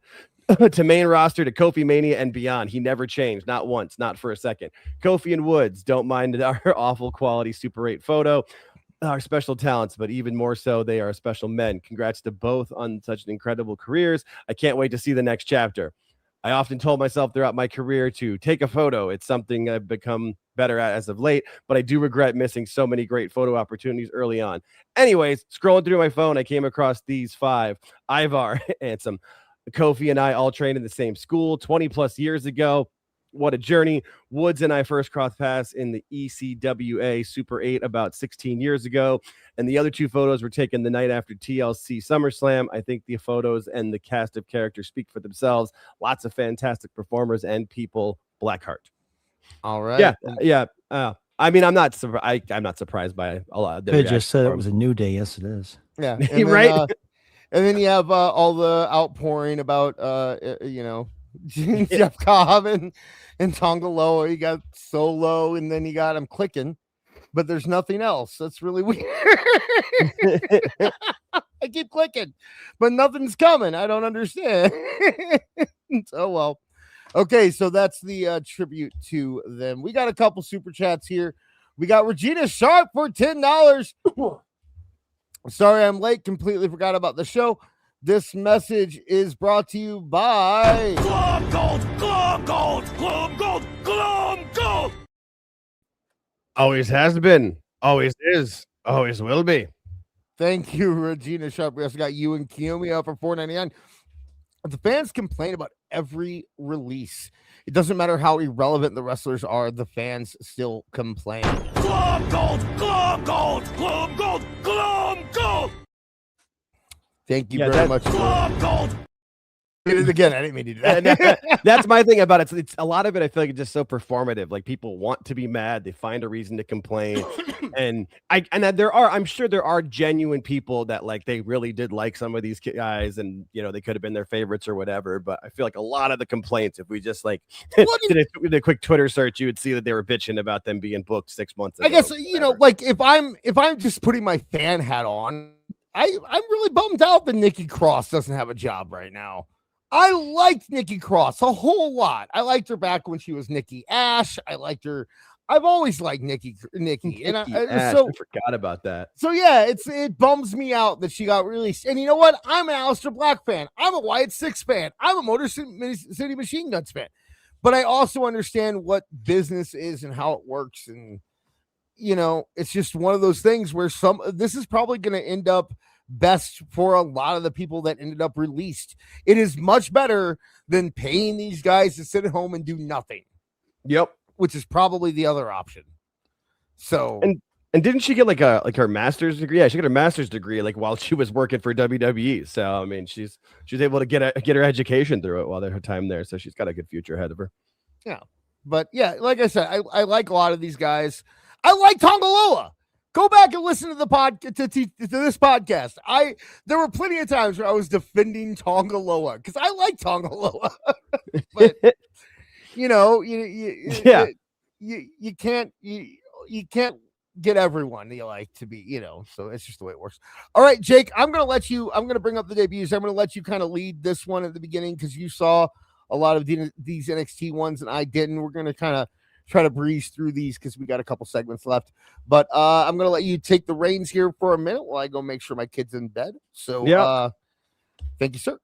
Nope, no problem at all. Yeah, so George and I, we do watch we watch NXT. I don't get to watch it as close as I used to because I'm on this show on Tuesdays for it, but I still DVR and watch it back for it. So this guy here, Tristan Angels, came on. Is he from Evolve? Did anyone see him? He cut a great promo though when he was on NXT on Tuesday during the multiple debut segments with it. But I was happy to see him on there. He's from England. He was born. He developed in the WWE Performance Center since 2024. He's been there a few years. Yeah. But he debuted confronting Miles Bourne after his match, so he's going to be going for the North American title. He seems like he's a talented guy. At least he cuts a good promo. He's only 22 as well. That was the thing. He's super young. But yeah, he's I mean, NXT has lost pretty much all of their major players in the last 3-4 months now. I mean, you had Trick, Javon, Oba go up, and then Ricky Saints, Blake Monroe, Ethan Page, all of Fatal Attraction. So that's like 6-7 people that are going up. So they're pumping it big on NXT right now. Like it's a time for opportunity. They didn't say it's a new day kind of purposely, but I'm excited to see what this guy does. He cuts a great promo for being a debut and in the crowd at the age of 22. I was impressed by it, but we haven't seen him work yet, so I don't know about that one. I don't know what I can't obviously can't tell from the photo what kind of physique the man's got, but it looks like it could be what they're looking for, probably, or else they wouldn't have brought him up. Right, especially with the Performance Center there. Like you've got to, he's got to have some sort of cut to himself. Because they're looking for that look now. If you look at what they're doing, the smaller little guys they used to bring up, they're not really bringing those guys in anymore. They're looking for the nice 6'2", 6'3", 6'4" dudes. Yeah, that are built and like can actually wrestle. And Miles Bourne, I mean, he's gonna be the one who's gonna get the biggest chance out of everybody leaving because he was just starting to really build himself up the last couple of months and is the North American champion. And we will see what happens with them after there for it. Again, using the football reference, it's like when the NFL team wins the Super Bowl. Usually the next year the free agents get picked off one after the other, and they got to replenish that stock. So this is how sports work. So yes. And I watched the Shawn Michaels documentary on Peacock where it talks about his career, and it's just like any wrestling documentary, the timeline's kind of crazy or whatever. But the parts of it where they were showing what he does in NXT was really interesting and how he's really involved with everybody with it. And I mean, I trust he'll be able to get the best out of these guys. He's been doing great with it so far the last couple of years. Yeah, we've talked about it on our show. Yep. What a better person to work for than Shawn Michaels. Whether you like him or not, it doesn't matter. What knowledge he has in that brain of his, what he's been through, and what he can do. When he can talk to younger people about the drugs and addictions and shit like that. Right. And which whatever else drug him down and put him through the ringer. He can give everybody all that information. Yeah, similar to back to the NFL comparison too. They do that with rookies in rookie camp of like, hey, here's especially the ones that have recently gotten money. Like, don't be an idiot. Invest your money. Don't go spending all in one place. Like, this can be taken away at any moment. So you want to be able to, actually get your work in for it. But I'm excited to see what he does for it. It's nice. I think the British accent only helps him. I forget what he called himself. Like, he didn't call himself like the King of England, but he called himself some sort of nickname with it that was good. I'm excited to see where he goes for sure. Next up was Cam Hendricks. So when we were talking about LFG, I kind of waited for this because I knew we were going to be getting into debuts. For at least in the commercials that I saw for LFG when I was watching the Von Erich's biography thing, this guy he's all over that show. Like they were yelling at him at one point. He was mad at himself, and they showed him in the ring. So clearly he's the winner of LFG because he made his debut.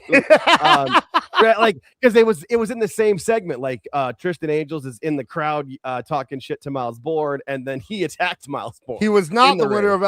of LFG. He's actually in the current LFG. Right. Well, yeah. I'm saying you think he's going to win this year? Because he debuted he beat up Miles Bourne in that same segment on NXT on Tuesday. Yeah. So I think what they're showing for the current season of LFG is already been recorded months ago or whatever. And if he's not the winner of it, he's at least got himself a WWE contract out of it because he debuted on NXT on Tuesday. So I didn't see his debut. He seemed to me like it seemed like he was the second to someone else, but could be. He's also married to Maxine Dupree in real life. So. Oh, that's him. Okay, that him. So that makes sense. Okay, yep. Okay. Yeah, I thought that's what it was, but I had Wikipedia just to make Poor sure. Maxine. We're gonna get to Maxine later. Poor Maxine. Plus, and like George was saying a minute ago, like he's this guy's 6'4", he's 260 pounds. Like this is that model of what they're trying to bring in now. Yeah, didn't mean to use model as the pun there, but and then Tate Wilder. I saw him, but I don't really know much about him with it. He's been wrestling on Evolve. Okay. He got signed in 2022. He's an NIL guy. So if they tend to stick with the NIL people a little longer than the rest. So I got it. And George and I talk about our show all the time with the NIL program, and even what Kevin was saying when he was on with us a while back is that the NIL kids, because they're athletes that have been athletes since they were kids. They're able to take coaching. They've been coached in whatever sport they've been doing. I mean, that's why Tiffany Stratton was so successful. Obafemi, even Trick Williams, who wasn't an NIL guy, but like he's who they modeled the NIL program afterwards. Like, he was playing football and it wasn't quite working out to make it on the big time there. He's got the swagger. He's got the attitude. Come to WWE and we'll coach you and train you up. So I feel like the NIL guys, as long as they're progressing and taking coaching and putting in the work, you move them forward. You at least give them the chance until they stop doing the work or they don't progress any further. Right. Real quick, guys, we are at 47 likes, 3 more to 50, and we got more than 50 in the chat. So make sure you are dropping a like if you want to tell us anything. If you do $50 or more, we will interrupt. If not, as you just saw, we will get to you at the end of the segment. But let's keep going here. We got, I don't know, this guy. I mean, his name's okay. So New Japan, he was evil. WWE recently did a trademark for Nox Raijin, but one of Brian Alvarez and one of those fucks said that's not for him. So I don't know. Well, and they didn't say his name when he debuted last on NXT on Tuesday, but like at the very end, Vic Joseph was like, and that was evil. But he was describing what he did, but he said it, and the crowd was chanting evil. So I wouldn't be surprised if he keeps his name because also too, they did say back in the day, not back in the day, but like Triple H said kind of recently that if somebody had established themselves and made a name for themselves before they were signed, they were going to keep their name but we'll see. He's also like, he's what? He's like 40. I was just thinking he's like 4. He's like, he's 39. He is in NXT currently to learn where the hard cam is and that kind of stuff. Like he's going to WWE. He will not be in NXT. Let me rephrase that. He's either going to be released from NXT in the next 6 months, or he's only going to be in NXT until the next round of call-ups, and he's coming up. He's not a guy, but he was the leader of House of Torture, which New Japan fans, at least American New Japan fans, hated and kind of said that was in New Japan becoming more like WWE. So clearly he fits into the WWE style. He's not the dynamic performer that a guy like Shinsuke or Takeshita or Okada or those guys are. He's more of a quote unquote sports entertainer, but that might be good in this context, and it might be good for his future. I don't know. They definitely brought him in a big way. They definitely have some faith in him. So, with the New Japan guys, I always get concerned about if they, because with that, if the rest of that certain style over there, when they come over here, you see guys like, Shibata and Okada and Ishii that you could tell at one time they were pretty good wrestlers, but they're broken down and beaten up. So he's not like that though. No, he's not. All right, perfect. Because when I used to watch New Japan after TNA on Thursdays, Evil, when I saw him, I don't know who any of these people are really, but when I saw him wrestle, it was a different style than the rest of the guys were doing at It's the more time American. that I was watching. It's more American style. Yeah, it's a Exactly. more Yes. sports entertainment American. It was style. definitely a standout from what I was watching at the time on New Japan. Yeah, he fits the WWE style far better than like Shinsuke. I love Shinsuke. I think he's great, but he one of the reasons he's so good is because he does stand out amongst the other WWE wrestlers. Evil will blend in, which might be better. It might be the better option when you're talking about these guys. Because he definitely has a look. He has a good gimmick. He has a good, I want to say promo, but I don't know how well he speaks English. So, but he does have everything that it takes to, when you think about an American being a WWE superstar. So maybe he'll end up doing very well here. I think it definitely is more of a let's hurt New Japan, right? Like that's the main thing that this does. And I could, if we've talked on this show specifically in the past about WWE possibly expanding into Japan, and he would be a great first step if they were going to do that. He's a great person to have on your roster if you want to. He was leaving New Japan no matter what, though, wasn't he? He was unhappy there and everything. Well, it was kind of just one of those things that his time had come. Okay, right. The fans were kind of getting tired of him. Right. Okay. So he needed to leave, but it'll be interesting to see what happens to him. Now, I'm more interested though in this one. Will Sasso? Dude, I like this guy a lot, man. I know that he doesn't look like a superstar, you know what I mean? But he's a big guy, and his style reminds me so much. Like when I see him, it's just like a perfect mix of Gunther and Kevin Owens. And I could and he can hit he hit a big move. He hit the big was it moonsault or a splash? Because after Evil debuts and walks away from Tony D'Angelo, this guy attacks him, and even Vic Joseph is like, "Is this a fan? Like, who is this guy?" Yeah. So John Cena loves this guy. Okay. John Cena is a big fan of Will Cruz. And he was getting a lot of hype and progress. I like him. Like I said, he reminds me of if you took Gunther and you took Kevin Owens and he just mushed them together, you'd get Will Cruz. Okay. I really like him. He's a Brit. He's British. Yeah. But he's 29. He's young enough. He's big. He's unique. He's got a look. I don't want him to get in shape. I hope that he doesn't get in shape. I hope he stays exactly how he is right now. He's one of those strong like bull guys. Right. Strong like bull. Yes. Yeah. I don't want him to become a bodybuilder. I never want to see this man with a six pack. I like him a lot. 6-pack of beer, maybe. But Six-pack of Guinness. I'm a big fan of the British style too. So it helps with me that he's British, but it'll be cool to see what happens. I think he's a good signing. I think, look at it. Yeah, Redisaurus in the chat says he has a ton of potential to be a superstar, and he does. The way he moves, the way he talks, everything about him is just he. There's something to him that I really like. So I think this one is NXT.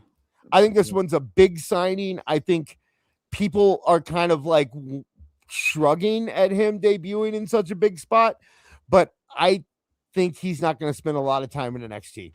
I would guess that he's going to be in WWE before WrestleMania next year. What's his background? Like, what's his background? Specific stuff. He was okay. So I'll get into his stuff here. Yeah, he was in Progress. He wrestled for he's a former champion in Progress. Okay. He wrestled in Pro Wrestling Noah. He teamed with an Anamar, whatever his name is, the other Inamura. Japanese guy, from NXT. He teamed with okay. him. So yeah, he's been around. You know, Okay. he's not a rookie by any means. So. That's where I was like, okay. Yeah, and that's why he like similar to it with Evil, like because they kind of had it where for both champions where Tristan Angels and Cam Hendricks both came after Miles Bourne, the North American champion. Evil and this guy came after Tony D'Angelo, the NXT main champion. So clearly they've got high hopes for him, and they think a lot of him because you wouldn't have had him debut doing a moonsault or whatever it was onto Tony D'Angelo, their biggest star. I mean, Tony D's their biggest star right now down there because they're revamping their complete program. So he's a guy who will be a good counter to guys like Obafemi. He would be a good counter to a guy like Gunther. He'd be, it's like he's a good balance. Yeah, I mean he's 6'4", 300 pounds. So yeah, he can definitely stand up to Obafemi, and he can do moonsaults. He's one of those guys. So I like Will Cross a lot. Cruz. I'm excited to see him. I want to see him do that. What Rhedosaurus said about this gorilla press power bomb. I see. I have never seen it, so I'm pretty sure it's gonna be his finisher. I can't imagine unless they think it's. I can't imagine that's because it's not that dangerous either. So I've never seen it, so I like to see it. Okay, so we got Lizzie Rain. So I got two pictures of Lizzie Rain because it was weird. I saw a lot of weird talk about like, oh, she's a man, and it's like no, she just has big hair. She just looks like She looks like somebody who you would have assumed smoked Marlboro Reds in like 1988. Yes, that's my kind of girl. Outside the Def Leppard concert. Yeah, right. 100%. 100%. Her uncle was the drummer for Iron Maiden. Okay, damn it. I should have said Iron Maiden. So, close. Well, because she had a vignette last week or the week before. She got a perm. Yeah, she had a vignette. I think it was last week or the week before, one of the NXT Revenge shows where she cut the vignette explaining who she was herself, and that's her gimmick because she's an 80s rocker girl in 2026 with a British accent, and she calls herself the Maiden of Metal. Like she seems kind of. I'm in. Yeah. No, I'm in. Yeah, no, totally. I'm in. Yeah, sold. Yeah, they should let her. They should bring ODB in as her manager. ODB. Wow. That'd be awesome. There you go. She's back. ODB's back, by the way. Did you see that, George? Yes, I did. That's pretty awesome. And speaking of, before we talked before, she wrestled on Tuesday and beat Nikita Lyons on NXT. Yeah, there you go. Yeah. Coming full circle with all this stuff. She's very, for some reason, it's weird. There is a dramatic line down the middle of reaction to her because some people just love her and are all in, and some people, like I said, for some reason they say she looks like a man, and I'm like, that woman does not look like a man. Is that a complaint people are actually giving?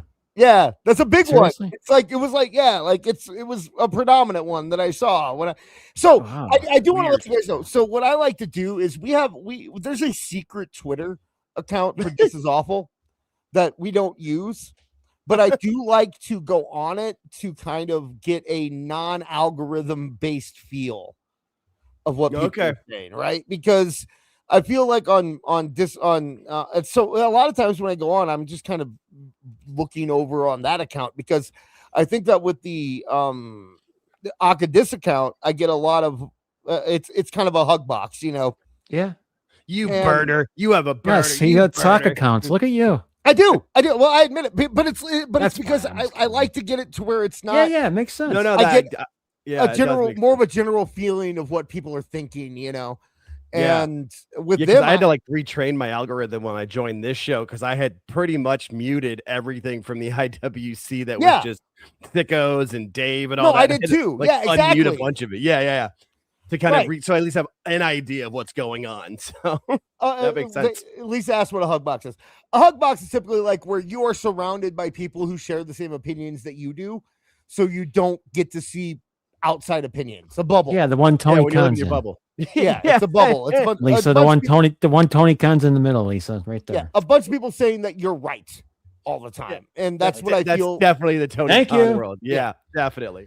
So, but yeah, Lizzie Rain, I'm looking forward to seeing more of her. And then we are moving on to the WWE debuts. Ricky Saints, he looked fine yesterday. He had the same intro as Carmelo, right? Like the exact same intro as Carmelo Hayes to a T.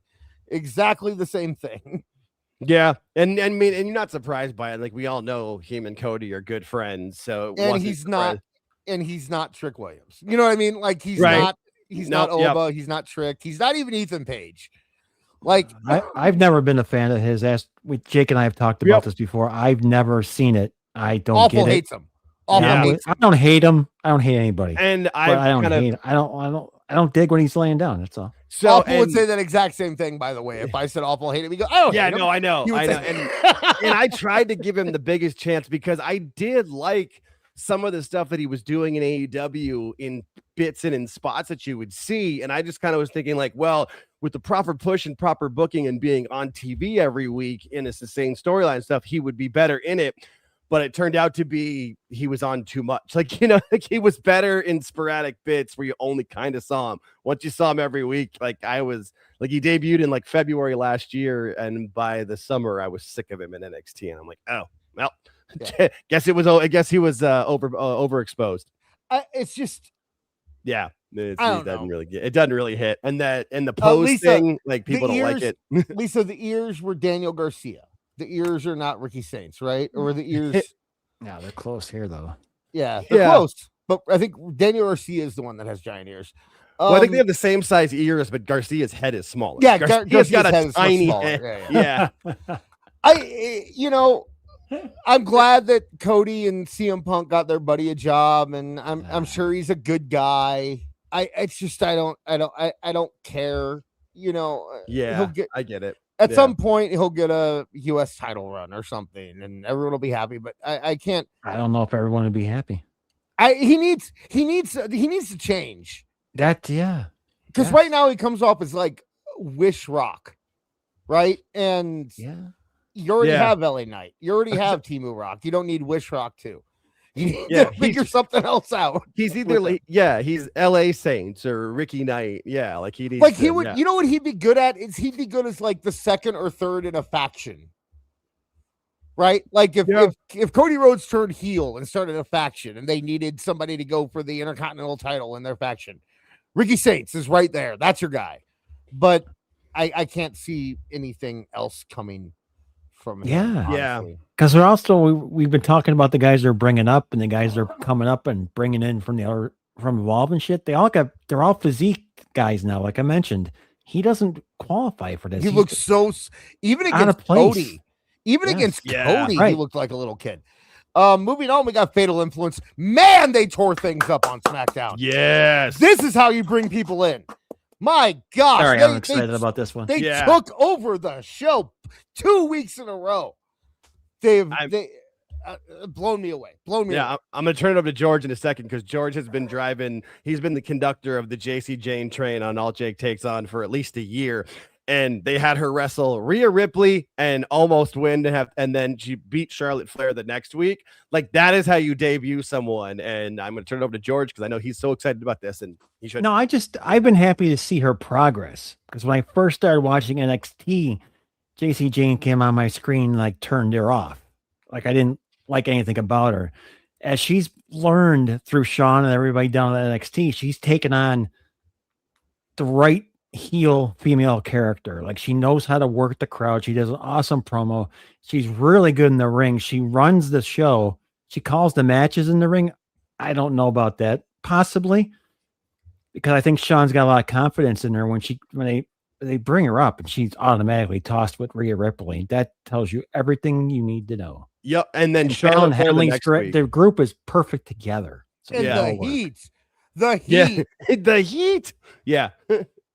Someone asked me on our show if it was go away heat. And I'm like, dude, no way. That is we hate you as a person in the ring. We hate you. You suck. It's Dom heat. Yeah. It's Logan Paul heat. It's the right kind of heat. They get heat, man. I don't think I've ever seen a woman get this. You know what? That's not true. When Trish turned and went with Christian, she got this kind of heat. right? At But I WrestleMania can't 20, yeah. Right, but I can't think of anyone else that got this kind of heat because women, there's always that like group of like simps or weird bisexual women who like have crushes and they love like you'll always get that with women heels. There's always a group of people who are just attracted to them who will cheer for them. Fatal Influence doesn't get that. They just get booed. And it's really, really cool, Yeah, I was impressed. Yeah, I mean, I even liked Fallon Henley when she was in the cowboy gimmick as a baby face. Like the character was kind of silly, but like you could see she was a good worker and put in the effort, and like she was the one that beat Tiffany Stratton before she came up to the main roster. And yeah, this trio is awesome, and it's a good fresh injection of life into the SmackDown women's division for sure. Yeah, we were wondering if they were going to bring them up as a group or just have JC Jane come up, and they did the right thing by bringing. You just bring them up exactly like they are. Don't change a thing. Yep. That's, yeah, exactly. Plug and play. That also proves how Triple H has faith in Shawn, though, because usually when they bring these people up, they change things and they do shit differently. Status quo, 100%. In the chat, why isn't the bisexuals like the heels? Lesbians can be creepy. It's me. When I say bisexuals, I don't mean real bisexuals. I mean the weird women who like, I'm bisexual. You know what I mean? Like the Rhea Ripley fans. You know what I'm talking about. Okay, I don't have to. I don't have to explain myself here, okay? I'm not the one. Okay, Sol Ruka, aka Maxine's worst nightmare. She already got injured, I think. No, I was they wrote her off her last week on NXT. Well, she took that stupid bump. Yeah. I'm sorry, that was a stupid bump. She didn't the blind bump backward. Like, why do you do that? Why take a blind bump like that? But yeah, I don't think she's actually injured. I just think it was a way for her to help Zarya on her way. And then, they showed her how she had the match against Liv for her debut to like show who she is and she's good. And then they'll have her when she gets to make an appearance. She'll be a big baby face. She'll be on Raw this week. She is. Here's what I could say. Max loves her. Thought he thinks that her finishing move is the coolest thing he's ever seen in his life. It got over so fast when she showed up in NXT. Like it got over, I think, before she even like cut a promo. She's got that physical charisma. Everybody seems to like her. I thought maybe she should have done a little bit of heel work in NXT at some point, just to do it. Unless she's just Ricky Steamboat, right? Could be. Which I mean, she's got that vibe. Yeah, she does have that vibe of like she's never gonna be a heel. Why are we even messing around? Yeah, and she covers a lot of different bases. I mean, her father is a black drummer in a ska band. Like she's covered, and she's just and she's got that. And she was like a different type of gymnast, and she surfs. Like she really does appeal to just about everybody. Yeah, she's a swell looker too. Yeah, I was gonna say, and she's not. Yeah, thing. Also, when I said Max loved her, my next thing was gonna be he's also 12. Yeah. So he's at that point where he's not gonna tell me the real reason he loves her. You know what I mean? but she's one of those characters that just like everybody, because even a lot of times with wrestling fans, they'll be like the people that just won't get into baby faces purposely because they want to be like wrestling hipster fans. But like even everybody she appeals to just about everybody. And she's about to turn 27 this summer. So you know who else actually young. I would say also Tiffany. Like she's kind of the evolved version of Tiffany. Yeah. Like that's the thing. A good point. Like Tiffany is a solid wrestler. She'll do fine, but like Sol Ruka, she's tall, she's better. Like she's gonna be such a big star. And we realized that when she made her debut match on Saturday night's main event. I made a mention of the fact that she put her against Bayley, right? In the match, she won. Yeah, and she beat her. All those people that were on that show for a reason, and Sol Ruka was one of them. Yep. In the Shawn Michaels documentary, they show Javon Evans going backstage after that, and like he was pulled up to the main roster after that. They let him finish out in that NXT, but like he knew when he came back to the gorilla after that match, it's like, yep, you're going up. They just wanted to make sure. Yeah, everybody who was on that show is up now. I mean, aside from Leon Slater, but you know, he's in TNA and he will be. Well, Blake Monroe, I mean, she hasn't appeared yet. Yeah, she said the vignettes about it because she's more of a character than a wrestler still. A lot of it with it, but it's a good character though. It really works. It's a good character. I don't know, man. I don't know where she fits in, especially on SmackDown. Like, how are you introducing Blake Monroe and Fatal Influence at the same time? Blake Monroe is not going to get the heat Fatal Influence does. Like, it seems like she is like destined to be a tag team partner with Chelsea Green or something. You know what I mean? Like, I can't figure out where she really, unless what she's gonna like have a crush on Tiffany, or I don't know. I don't know. Yeah, no, she's like Tiffany, but she's British. I don't know. And not as good. She's not as good. I mean, you know. Yeah. You make an interesting point with her because I'm thinking as you're talking, I'm thinking about it going, she's a heel on SmackDown. Where are they going to squeeze her into the equation here? Right. I'm with you. And I'm kind of thinking about it on the fly as you said it. And I can't think of anything either. It's nothing against her. No, not at all. I just don't know where, because, you know, Tiffy, they tried to make her a heel. She became a face pretty quickly. And now she's this weird face that kind of acts like a heel, but doesn't really have a personality at all. Like, you know, and so she's had to go down to the U.S. title division.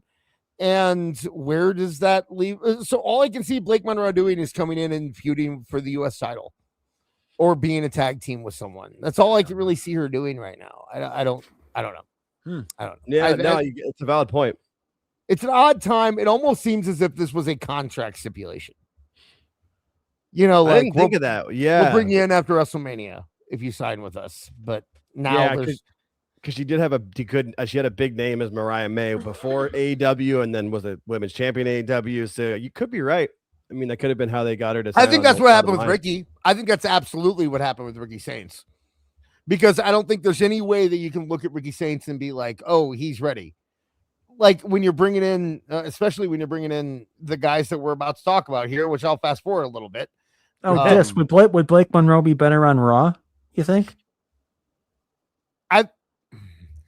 No, because you got Liv. Yeah. You know, I mean, it'd be better in SmackDown. And you got Becky. Yeah. I think I'm trying. I think she'd be great in NXT.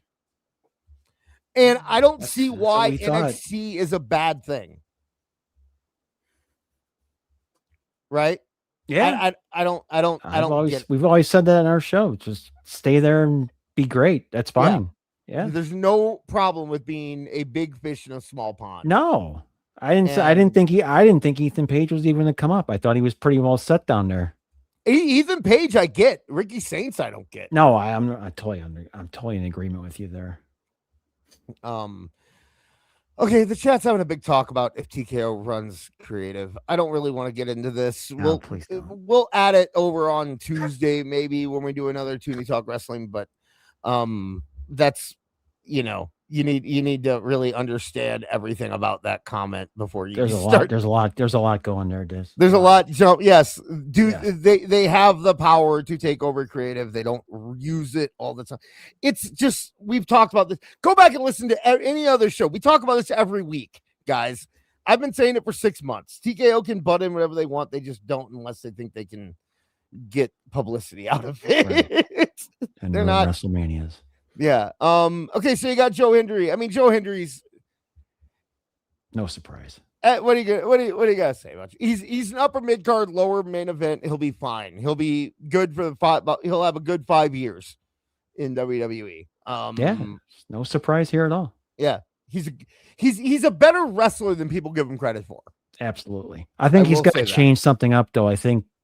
I don't know. Something I should have been a heel. They should have brought him as a heel. They should have brought him as a heel. Because I always say the same thing when I talk to Jake. I'm like, there's something missing with him that I just don't know what it is. And I think you got it right there. I think a lot of these meme wrestlers, right? And by the way, I'm not even saying that Joe Hendry is exclusively a meme wrestler, but I think a lot of people look at them as meme wrestlers, right? And a lot of guys like him, the problem you have is that the trajectory of them is always they start off as a heel, they get fan momentum, and they become a face, right? Mhm. And then when they become a face, that's when you make all your money. Joe Hendry did that before he went to WWE. And the fact that WWE acknowledged that trajectory already makes it so that they can't recreate it. Valid. Right? Yeah, I do think they did. I think the heel run. Yeah, I think he will turn heel before the end of the year, and they'll doing it on the main roster is the best place to do it for him. I think because if you had to bring him up in this gimmick that the main audience knows, Right. So I wouldn't be surprised if he turns heel sooner than later. Honestly, Well, 'cause I think LK it said in the needs to chat, happen. you know, you can't make Hendry a heel because then you have the Okada problem where people want to shield. Exactly. That's the problem, is that he should already be a heel. He should have been a heel. What they should have done is they should have never acknowledged him before he came to WWE. He shouldn't have been a thing. But, you know, the whole TNA partnership kind of screwed him up a lot, because if this was 5 years ago, you brought him in, you act like TNA never existed, and then you can start over from scratch. But you brought him in while he was the champion in TNA. Yeah. So Yeah, you can't really create that, you know. John, man, we got a troll in the chat. John, if you want to go back and listen to the show, we talked about that already. I'm not going to talk about you anymore, by the way. But yeah, Joe Hendry, I don't really. He'll have a good future. I mean, he'll be fine. He'll be fine as the same kind of level that like LA Knight is, right? yeah. I mean, yeah, you're right.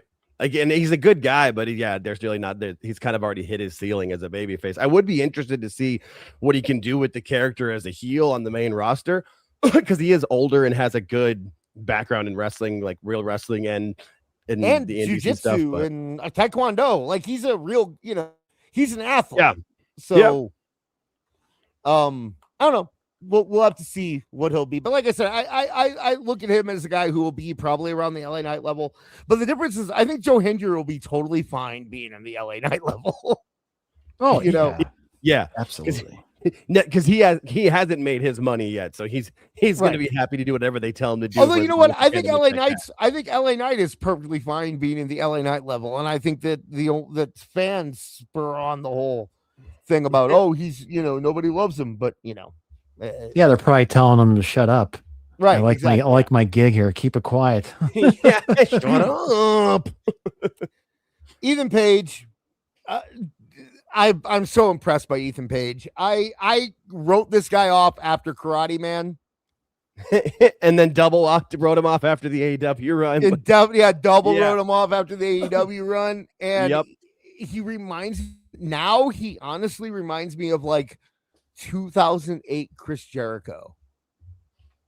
You know, that kind of like ultimate heel. Just you want to slap him. You just want to smack the shit out of him, you know. Yeah. And having so him full of himself, yeah. Having him in the same. Okay, I'm gonna you now that I've seen insulting words, getting a timeout. Enjoy that timeout, buddy. But yeah, no, the having him the all ego character into WWE with the glasses, having him be more of a mouthpiece. I still think he's going to be like a Rusev mouthpiece more than anything, you know. I could see that. I kind of or like leading a faction with, you know, what I mean, Rusev, because he is a great worker. He does really. I mean, he was so impressive in the NXT run, and he works. What he does so well is like helps other people, like because he was Javon Evans' first feud, Trick Williams' first big feud as a babyface. I think he worked Oba a bit too. Like he's really done well. He makes other people, which kind of sucks for him that he makes other people look better. But you need people like that in the company. You know, he reminds me of MVP when MVP came back. Yeah, right. Like he comes in and initially you're like, man, this guy, he's still got it. He's still good. But then you realize that like, oh, but he's just going to help a lot of people, you know? And I think that's where Ethan Page is.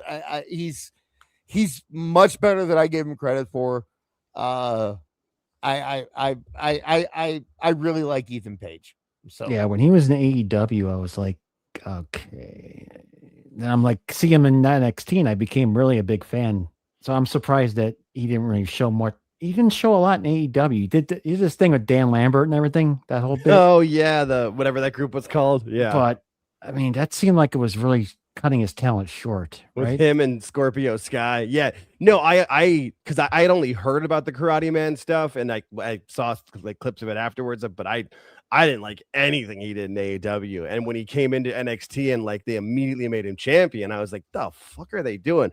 But again, back to that Shawn Michaels documentary, Shawn believed in him a lot, helped him get there, and he did great work in NXT the last year and a half, 2 years, like shockingly great work. The thing about Karate Man was that like it wasn't that, I don't want to say it wasn't that bad. It was just so different at the time. And it's like I thought so much of Ethan Page going into the Karate Man stuff that once the Karate Man stuff happened, I was just like, oh, why? Mhm. Why do you got to do this? You're so much better than this, you know? And like Matt Hardy became broken Matt Hardy when his career was basically over and he needed to reinvent himself. Yeah. I didn't really see that in Ethan Page, you know? So when he started doing the Karate Man stuff, it was kind of disappointing, but I'm glad to see him bounce back. I'm glad he's not a world champion, but he doesn't have to be. We've talked about this. So yeah, no, but he could challenge the right babyface champion. You know what I mean? Like he doesn't win the title, but he could have a great match with them, a good feud. You know, he can be a top. Maybe have a quick run. Yeah, right. Yeah, you know, yeah. I can see him running a faction of some kind. That's what I was thinking. 1,000%. Yeah, that's what he'll do. Yeah. Right. And being and like the way he holds the belt, like the old school way, he'd be great to have the Intercontinental Champion or the US title for a good long run, and again help younger talents get over. And Jake, you nailed it right there. You can have him be the leader of a young and upcoming faction. Like he's the old dude, and they all have young guys, or like 3 or 4 young dudes with him. That'd be cool. Yeah. Don't know who yet because I'm not thinking about that, but.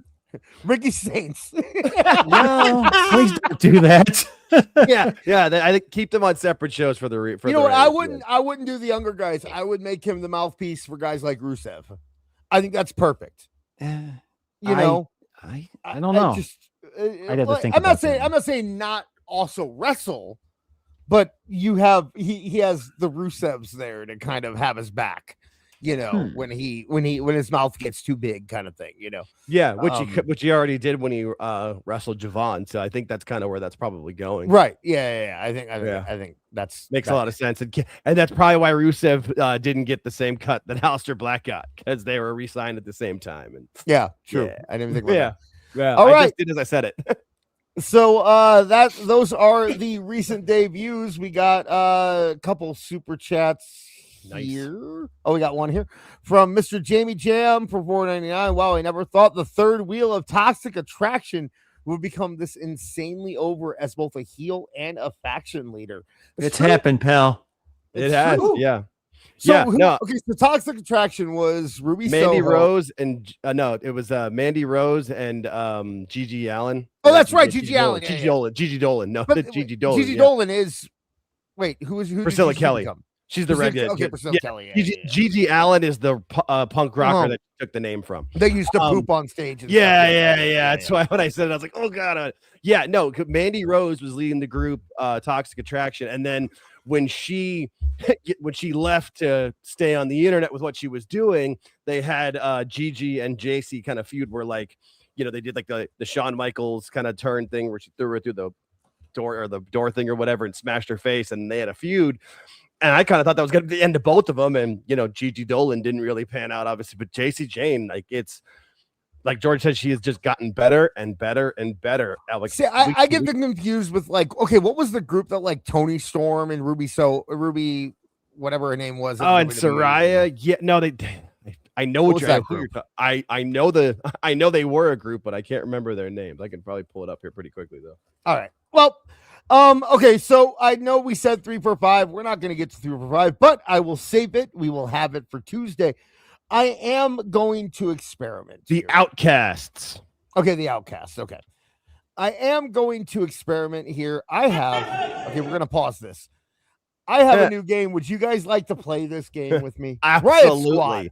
Riot Squad. No, that was the WWE version. I thought with Tony Storm and that was right. Okay. Yeah. So we're gonna do a little game here.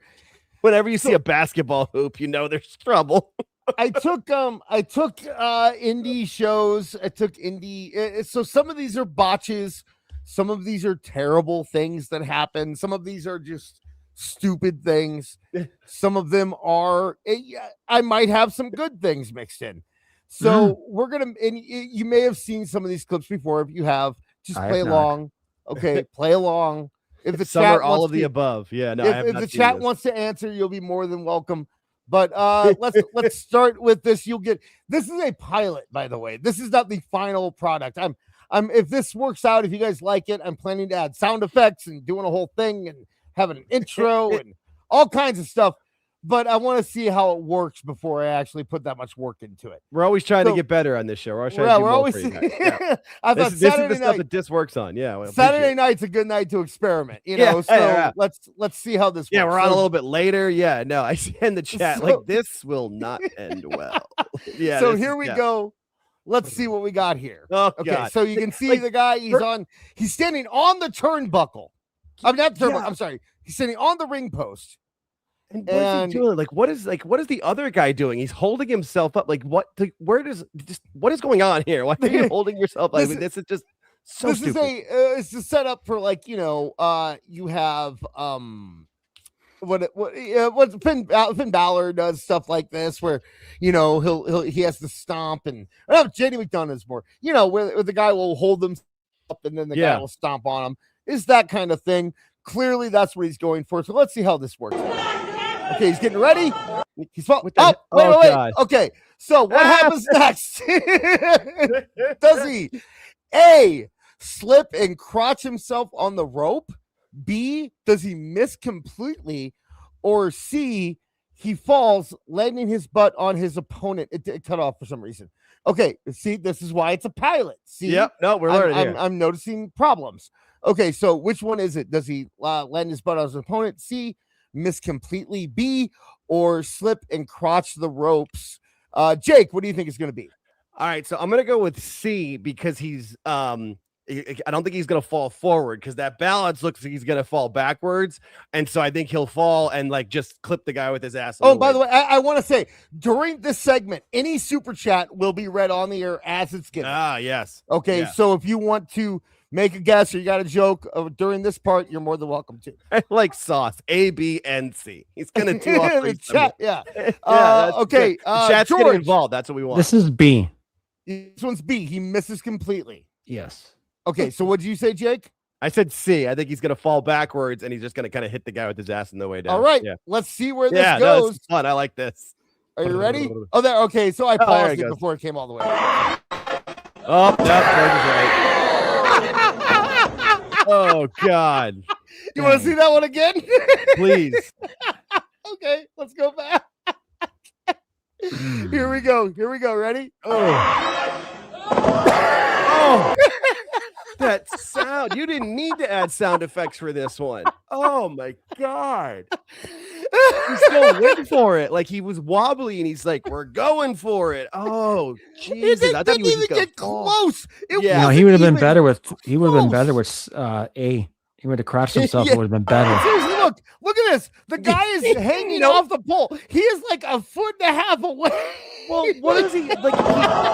Oh, in the face too. Oh, and that's hardwood. And like the jump, he didn't. His hair is blocking his face, so I don't know. Maybe he didn't judge it right with that because you couldn't see. But like, he didn't need to jump, or at least jump backwards. Maybe jump up and down. What was he thinking? I don't know, but that was. There you go. And now he's dead. At least the He's guy just a holding dead it. guy The guy now. holding it sold it. He sold it like he got hit. Look at him. Because the sound popped his eardrums. Is the That's ref funny. wearing a mask? That's what I was just about to ask. I'm like, is that Excalibur? Yes, he is. Yes, he Do you know is. why they do that, by the way? That is a thing. He's a wrestler. He wrestled 3 Right. matches ago. They just don't want people to see that. Yeah. Oh So- my God. That was round 1 here. Okay, so round 2. Okay, so let's go back here. Some of these I don't remember. So okay, so you got him running. Great. You got him. He's getting ready. He's on the top rope. The other Keep guy's leading. getting a chair. What happens next? Okay. Is it A, a man dressed as a bear knocks him off? B, he flies over his opponent. Oh, wait. We got a super chat here. Wrong one. Regina Sharp for $5. At that moment, Tommy knew he had effed up. Thank you, Regina Sharp. Okay, so is it A, a man dressed as a bear knocks him off, B, he flies over his opponent, or C, he slips and tumbles down the stairs? By the way, you can cue me up for $4.99. This segment should be called Cornette Won't Like It. Thank you. We still haven't named it, so if you have name suggestions, if you like this, let us know. So far we got a lot of C, A, C, C. Most are saying C. What do you think, Jake? Or you know what, George? What do you think this one's going to be? I go with the chat, and I stick with C in this one. You think he's going to slip and tumble down the stairs? Okay, I do. Jake, what are you thinking? I'll go with B this time for it. I was gonna think C, but I'll just to keep the game going, and we're not picking all the same thing. But I don't. Yeah. All right, let's take a look at what happens here. It's gonna be A. Poor basketball courts, right? Some stupid guys up there. Here he goes. He's ready. Oh, thank you. I'm on a roll. No, he rolled. That was a roll. And then now they go with the match. Okay, we have to back up. Okay, so far we are at, I believe George has 2. Jake, I got none. I believe that's fine. Because no, I'm winning better than these guys are, so we're good. I just came for the laughs. It's like awful Jeopardy. I'm just here for the laughs. Okay, again, we will read every super chat we get during this segment. We don't have to wait until after. So moving on to the next one here.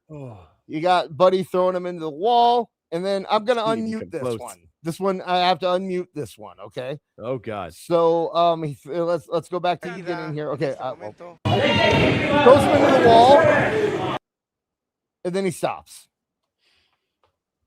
This is a big one. Okay, so what happens? A, he slips and catches his head on the trash can.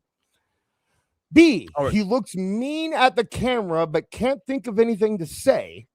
Or C, the guy on the floor does a blatant blade job and hits a gusher. Now, this one's inconspicuous. You see him throw him against the thing. It doesn't seem like a big deal, right? Yeah. So what happens here? This one's tough. It's definitely not. So I think I'll go first this time since George went that time. I'm going to go with B because he doesn't look like because I think it's B, but then probably C is happening too. Okay. You know what I mean? Okay. That's why he's looking at the yeah, and I think because he looked like he was gonna go at the camera and try, but I don't think it's gonna be A. I'll go with B, but it could easily be George. C. What are you thinking, George? Yeah, it's definitely not A. I kind of want it to be A though. I know, but with the sweat on the floor, maybe. I'm gonna go with B as well, even though I think it's gonna be C. But I'm sticking with B. So Jake, we need an answer, buddy. You can't say I'm going B. No, I'm going B. Okay, so we got two I'm going Bs. B. Yeah. Both of you going B. Okay, let's see what happens here. Here it goes. Oh God, it's so awkward. That's awesome. But see, I feel like he was doing that because the other guy was blading. I feel like that was like the whole thing. I feel like that's what I thought too. Yeah. No, I think we might have had a combo. I got where I'm on the board though. I'll take that. I just love look at how long he stares at that camera. Look at it. Like clearly he's gonna say something. Yeah, clearly he's trying to think of something really like mean. We need this is what's going through his head. This is my moment to shine. The camera's finally on me, and we need the buffering logo, like the buffering icon in his head, like in his forehead. Just things to add if we get this. Well, like I said, this is a pilot program, so we will add this. There's a child. Look at the child. Why is there a child on the bench back there? Is that a pew? Is this in a church? This is at a church. Clearly, it's at a church. So. Jesus. And I like he's in a shirt that says the Widowmaker too. Like it's very possible you guys have seen this one before. It's a pretty famous clip, but I couldn't help. Trust me, I couldn't help. I think I've seen this one. So the man, look how high he is going, man. Maybe I haven't seen this one. He's ready. Okay, so what happens next? A, he misses the table and his opponent. B, he slips and falls and lands behind the curtain. Behind the curtain. Oh, Or God. C, the table breaks before he even jumps. I go with B on this one. The thing is, the guy on the table's not fat enough, so I don't think I'm gonna go C. I'm I not- kind of hope it's gonna be B, just because that would be hilarious. That he doesn't even get to see it, like you don't sell it all. I'm going with B. But I think I'm Okay, gonna so go you're with. both- I'm gonna both go with going A. B. No, I think B is the funnier answer. I'm gonna go with A to be different, though. If George is Okay, gonna go so- B, I'll go A. So right now we are at George has 3 and you have 1, correct? Correct. Yeah, it's gonna be 3-2 after this. Watch. So let's see how this works out here. I don't think I'm right. And here he goes. And just misses. Yeah.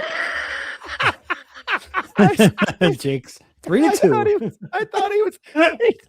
He just is flying, just in that moment of just, oh fuck, like he knows he jumped too far. When does the oh shit go through your head? It's not even close. Like, look at this. Look at this. He's just like, oh, here we go. And the guy tries. Oh the guy my tries god, the to guy move. sold it on the table. Oh, look at that professional. And the guy's trying to catch him. Look at him. The I did guy's a trying. replay He's like, on I'm that one. trying to. Oh, he's got me. Who's the I guy love in the that white one. shirt on the outside of it too? Who are these randoms? Oh my god! I like how the video quality is getting worse. This is Oh yeah, hilarious. no. There's some of No, these. that's the best. Dude, I actually, when I was doing YouTube video downloaders, there were a few of them that were like, this isn't a real video. Like they just couldn't even recognize it and wouldn't download it. But all right, so Quality's so shit. okay, so you can see he's getting ready. He has him up on the corner. Let's back that up a little bit. So he has him up in the corner. He's going for a Hurricane Rana. Clearly jumping. Okay. So what happens next? A, the cameraman slips and the camera goes with him. B, the opponent gets scared, won't take the bump, and holds on to the ropes. Or C, there's too much momentum and he crotches the ring post.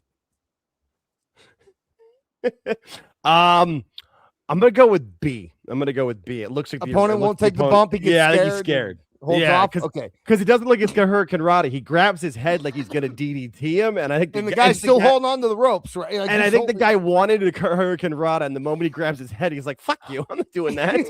All right. I think. George, what are you thinking? I'm gonna go with C.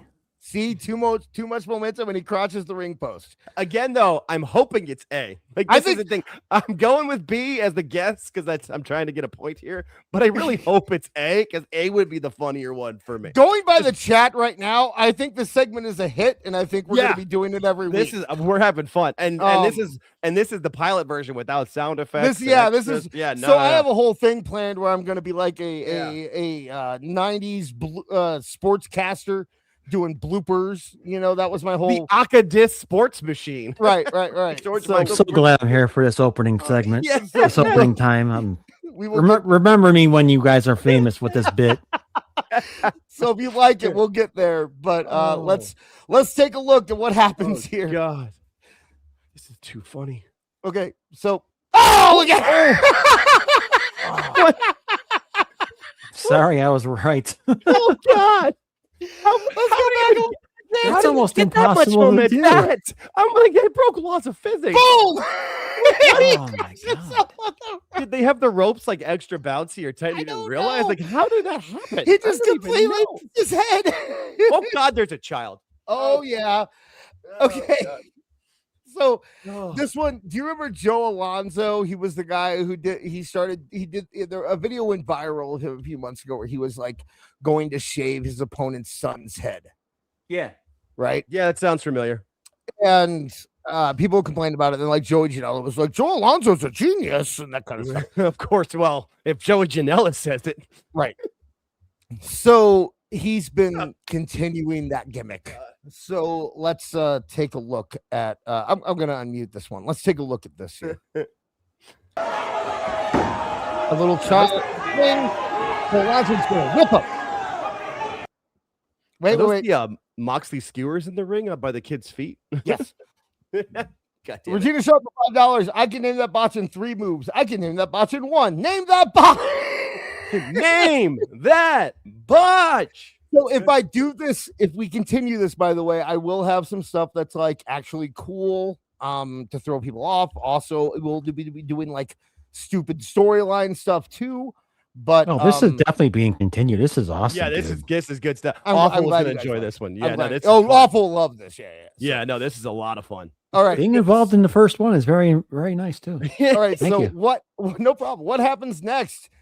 Is it A, another wrestler, quote unquote, rescues the kid, but actually makes it worse?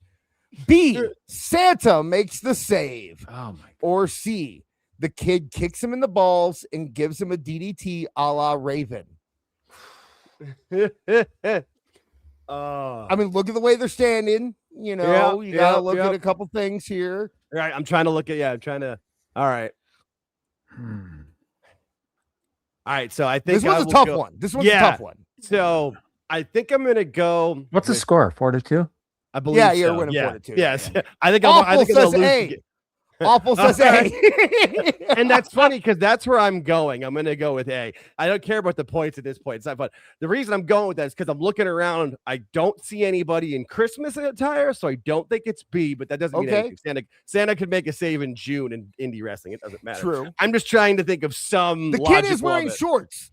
So that's a good point. But but Santa could easily make a save in an indie it could show be California in July. We don't. Yeah. I mean, it probably is California. I was gonna say, I've worn shorts at Christmas here in Phoenix. So, but yeah, I'm gonna go with A just because that seems like the indie moves of what's gonna happen. But all right, could be C would be fun, but yeah, that's my logic. Yeah, that's what I'm gonna pick. I'm picking C. You're picking C. Kid kicks him why in the the hell balls not? and gives him a DDT. Right? Yeah. Either way, these are good answers. I like even your off this choices. is all good. It doesn't matter if I win or lose. I'm loving it. Yeah, all right. Your off choices are great, Disc, because the way they've all been great. Like even with the tried to go they all would be funny. Yeah. I think that if I keep doing this, I will add a D where it's like me being really stupid. You know, where it's All like the above. obvious a joke. You know, but we'll You gotta make it like a school. Put the all the above, none of the above. It gotta be one of those. Gotta do that. All right, so let's take a look at what happens. Okay. Oh no. Oh no. Okay. I want to point out the man just hit him with a plastic bat that had thumbtacks in it, and the thumbtacks obviously went and flew towards the child. They flew everywhere. Right in the direction of the child.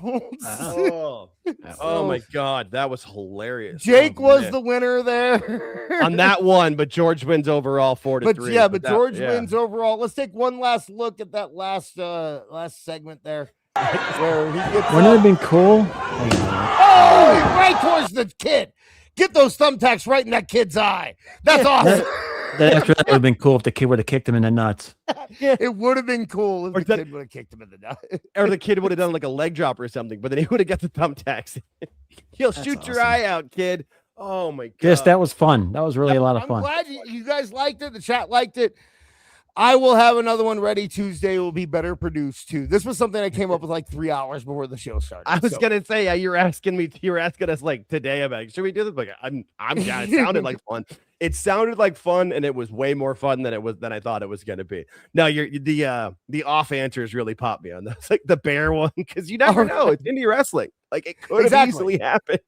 A lot of my off answers were taken from clips that I didn't use. I'm sure. I was gonna say they're probably from somewhere else. Yeah, exactly. That was fine. All right, George and Jake, tell us where we can find you guys. Yeah, the altJake Takes On YouTube channel, youtube.com/altJake Takes On. I'm pretty sure we've gotten at least big enough. We'll say that if you just type in altJake in the search, we pop right up. We are on our march to 600 subscribers and then to 1,000. We do a live show every Sunday at 8:05 p.m. Eastern, but it's like a round table big show tomorrow. Big show tomorrow, Jake. Huge. We will have the executive producer of the Reffing It Up podcast, the podcast with Jimmy Corderas, Brian Hebner, and is it Daniel or David Spencer, the main TNA referee, as RJ Krasinski. He's going to be on with us. We've had him on before. He's a great guest. They're going to talk some Buffalo sports for a bit, and then we'll get into wrestling for it. And then we do a live show every Thursday where we watch AEW Dynamite, so you don't have to. We watch the whole fucking show all of it, which is getting worse and worse. So you don't have to. By the way, watch it. 596 for the rating this last week. Yeah, they're going to be under 5. The longer Darby's champion, the less that's going to go. But we do it at 9:30 Eastern. I was saving that for awful. I wanted awful. Yeah, yeah. No, we'll talk all about that one on Tuesday with it. But yeah, no, we have we cover the entire show, all the terrible segments, and we don't watch Collision purposely. Because if they don't tell you what happens on Dynamite, it just makes it even worse. But we have fun with it. We usually go about 90 minutes laughing about AEW. We watch every TonyCon live there as well. And then back here on Tuesdays at 8 p.m. Eastern with Dis and Awful for Tooney Talk Wrestling. It's a lot of fun. But yeah, if either of us made you laugh at all, go to the altJake Takes on YouTube channel. Subscribe. It's free. We have a lot of fun. If you want to watch the videos, great. But we're trying to get that subscriber count up. We're almost at 5. Even if we didn't make you laugh. Yeah, fair. That's fair. All right. I just feel like we had I feel like we had a lot of laughs tonight. My cheeks hurt from laughing. If you liked it tonight, maybe you don't normally listen. We do this again on Tuesday over on this channel, actually, every 8 p.m. Eastern, 7 p.m. Central Time, every Tuesday. Awful will be joining us. It'll be me, Jake, and Awful doing what we normally do. This segment will return. The 3 for 5 that I didn't do tonight will be on, and I think we're probably going to be looking at some crash outs from the New Day release and anything. We have a Tony video we'll probably end up watching. So make sure you're checking us out on Tuesday. And then at this time slot over on the Awful Wrestling channel, that's AEWful Wrestling. You can check out This Is Awful, which I do every week over there.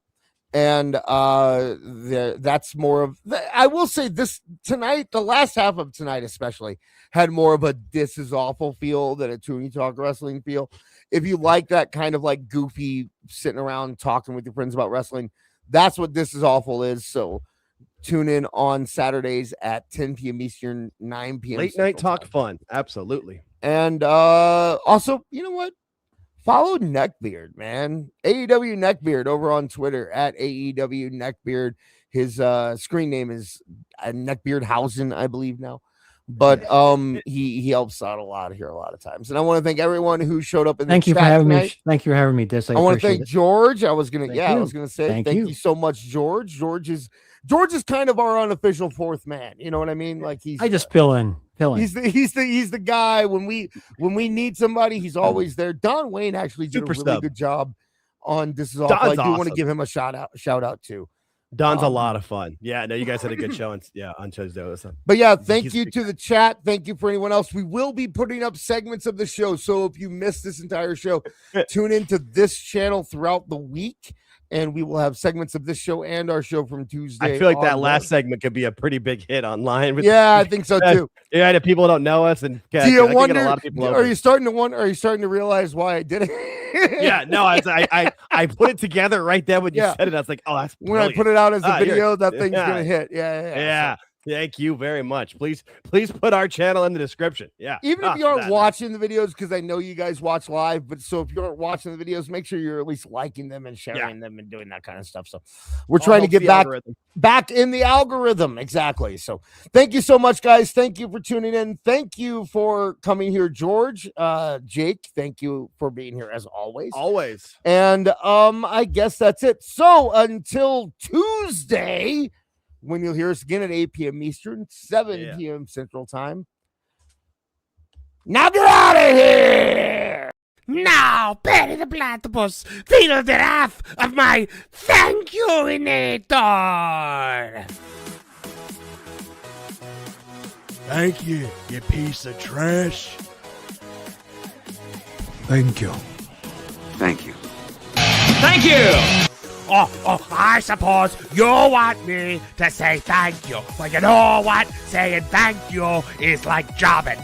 Thank you! I got a little message. Thank you. Ooh, yeah! Oh, thank you! Oh, thank you! Thank you! Thank you! Thank you! Thank you! Thanks? For what? Hi-ho from all of us here at Tooney Town. Thank you! And viewers like you. Thank you.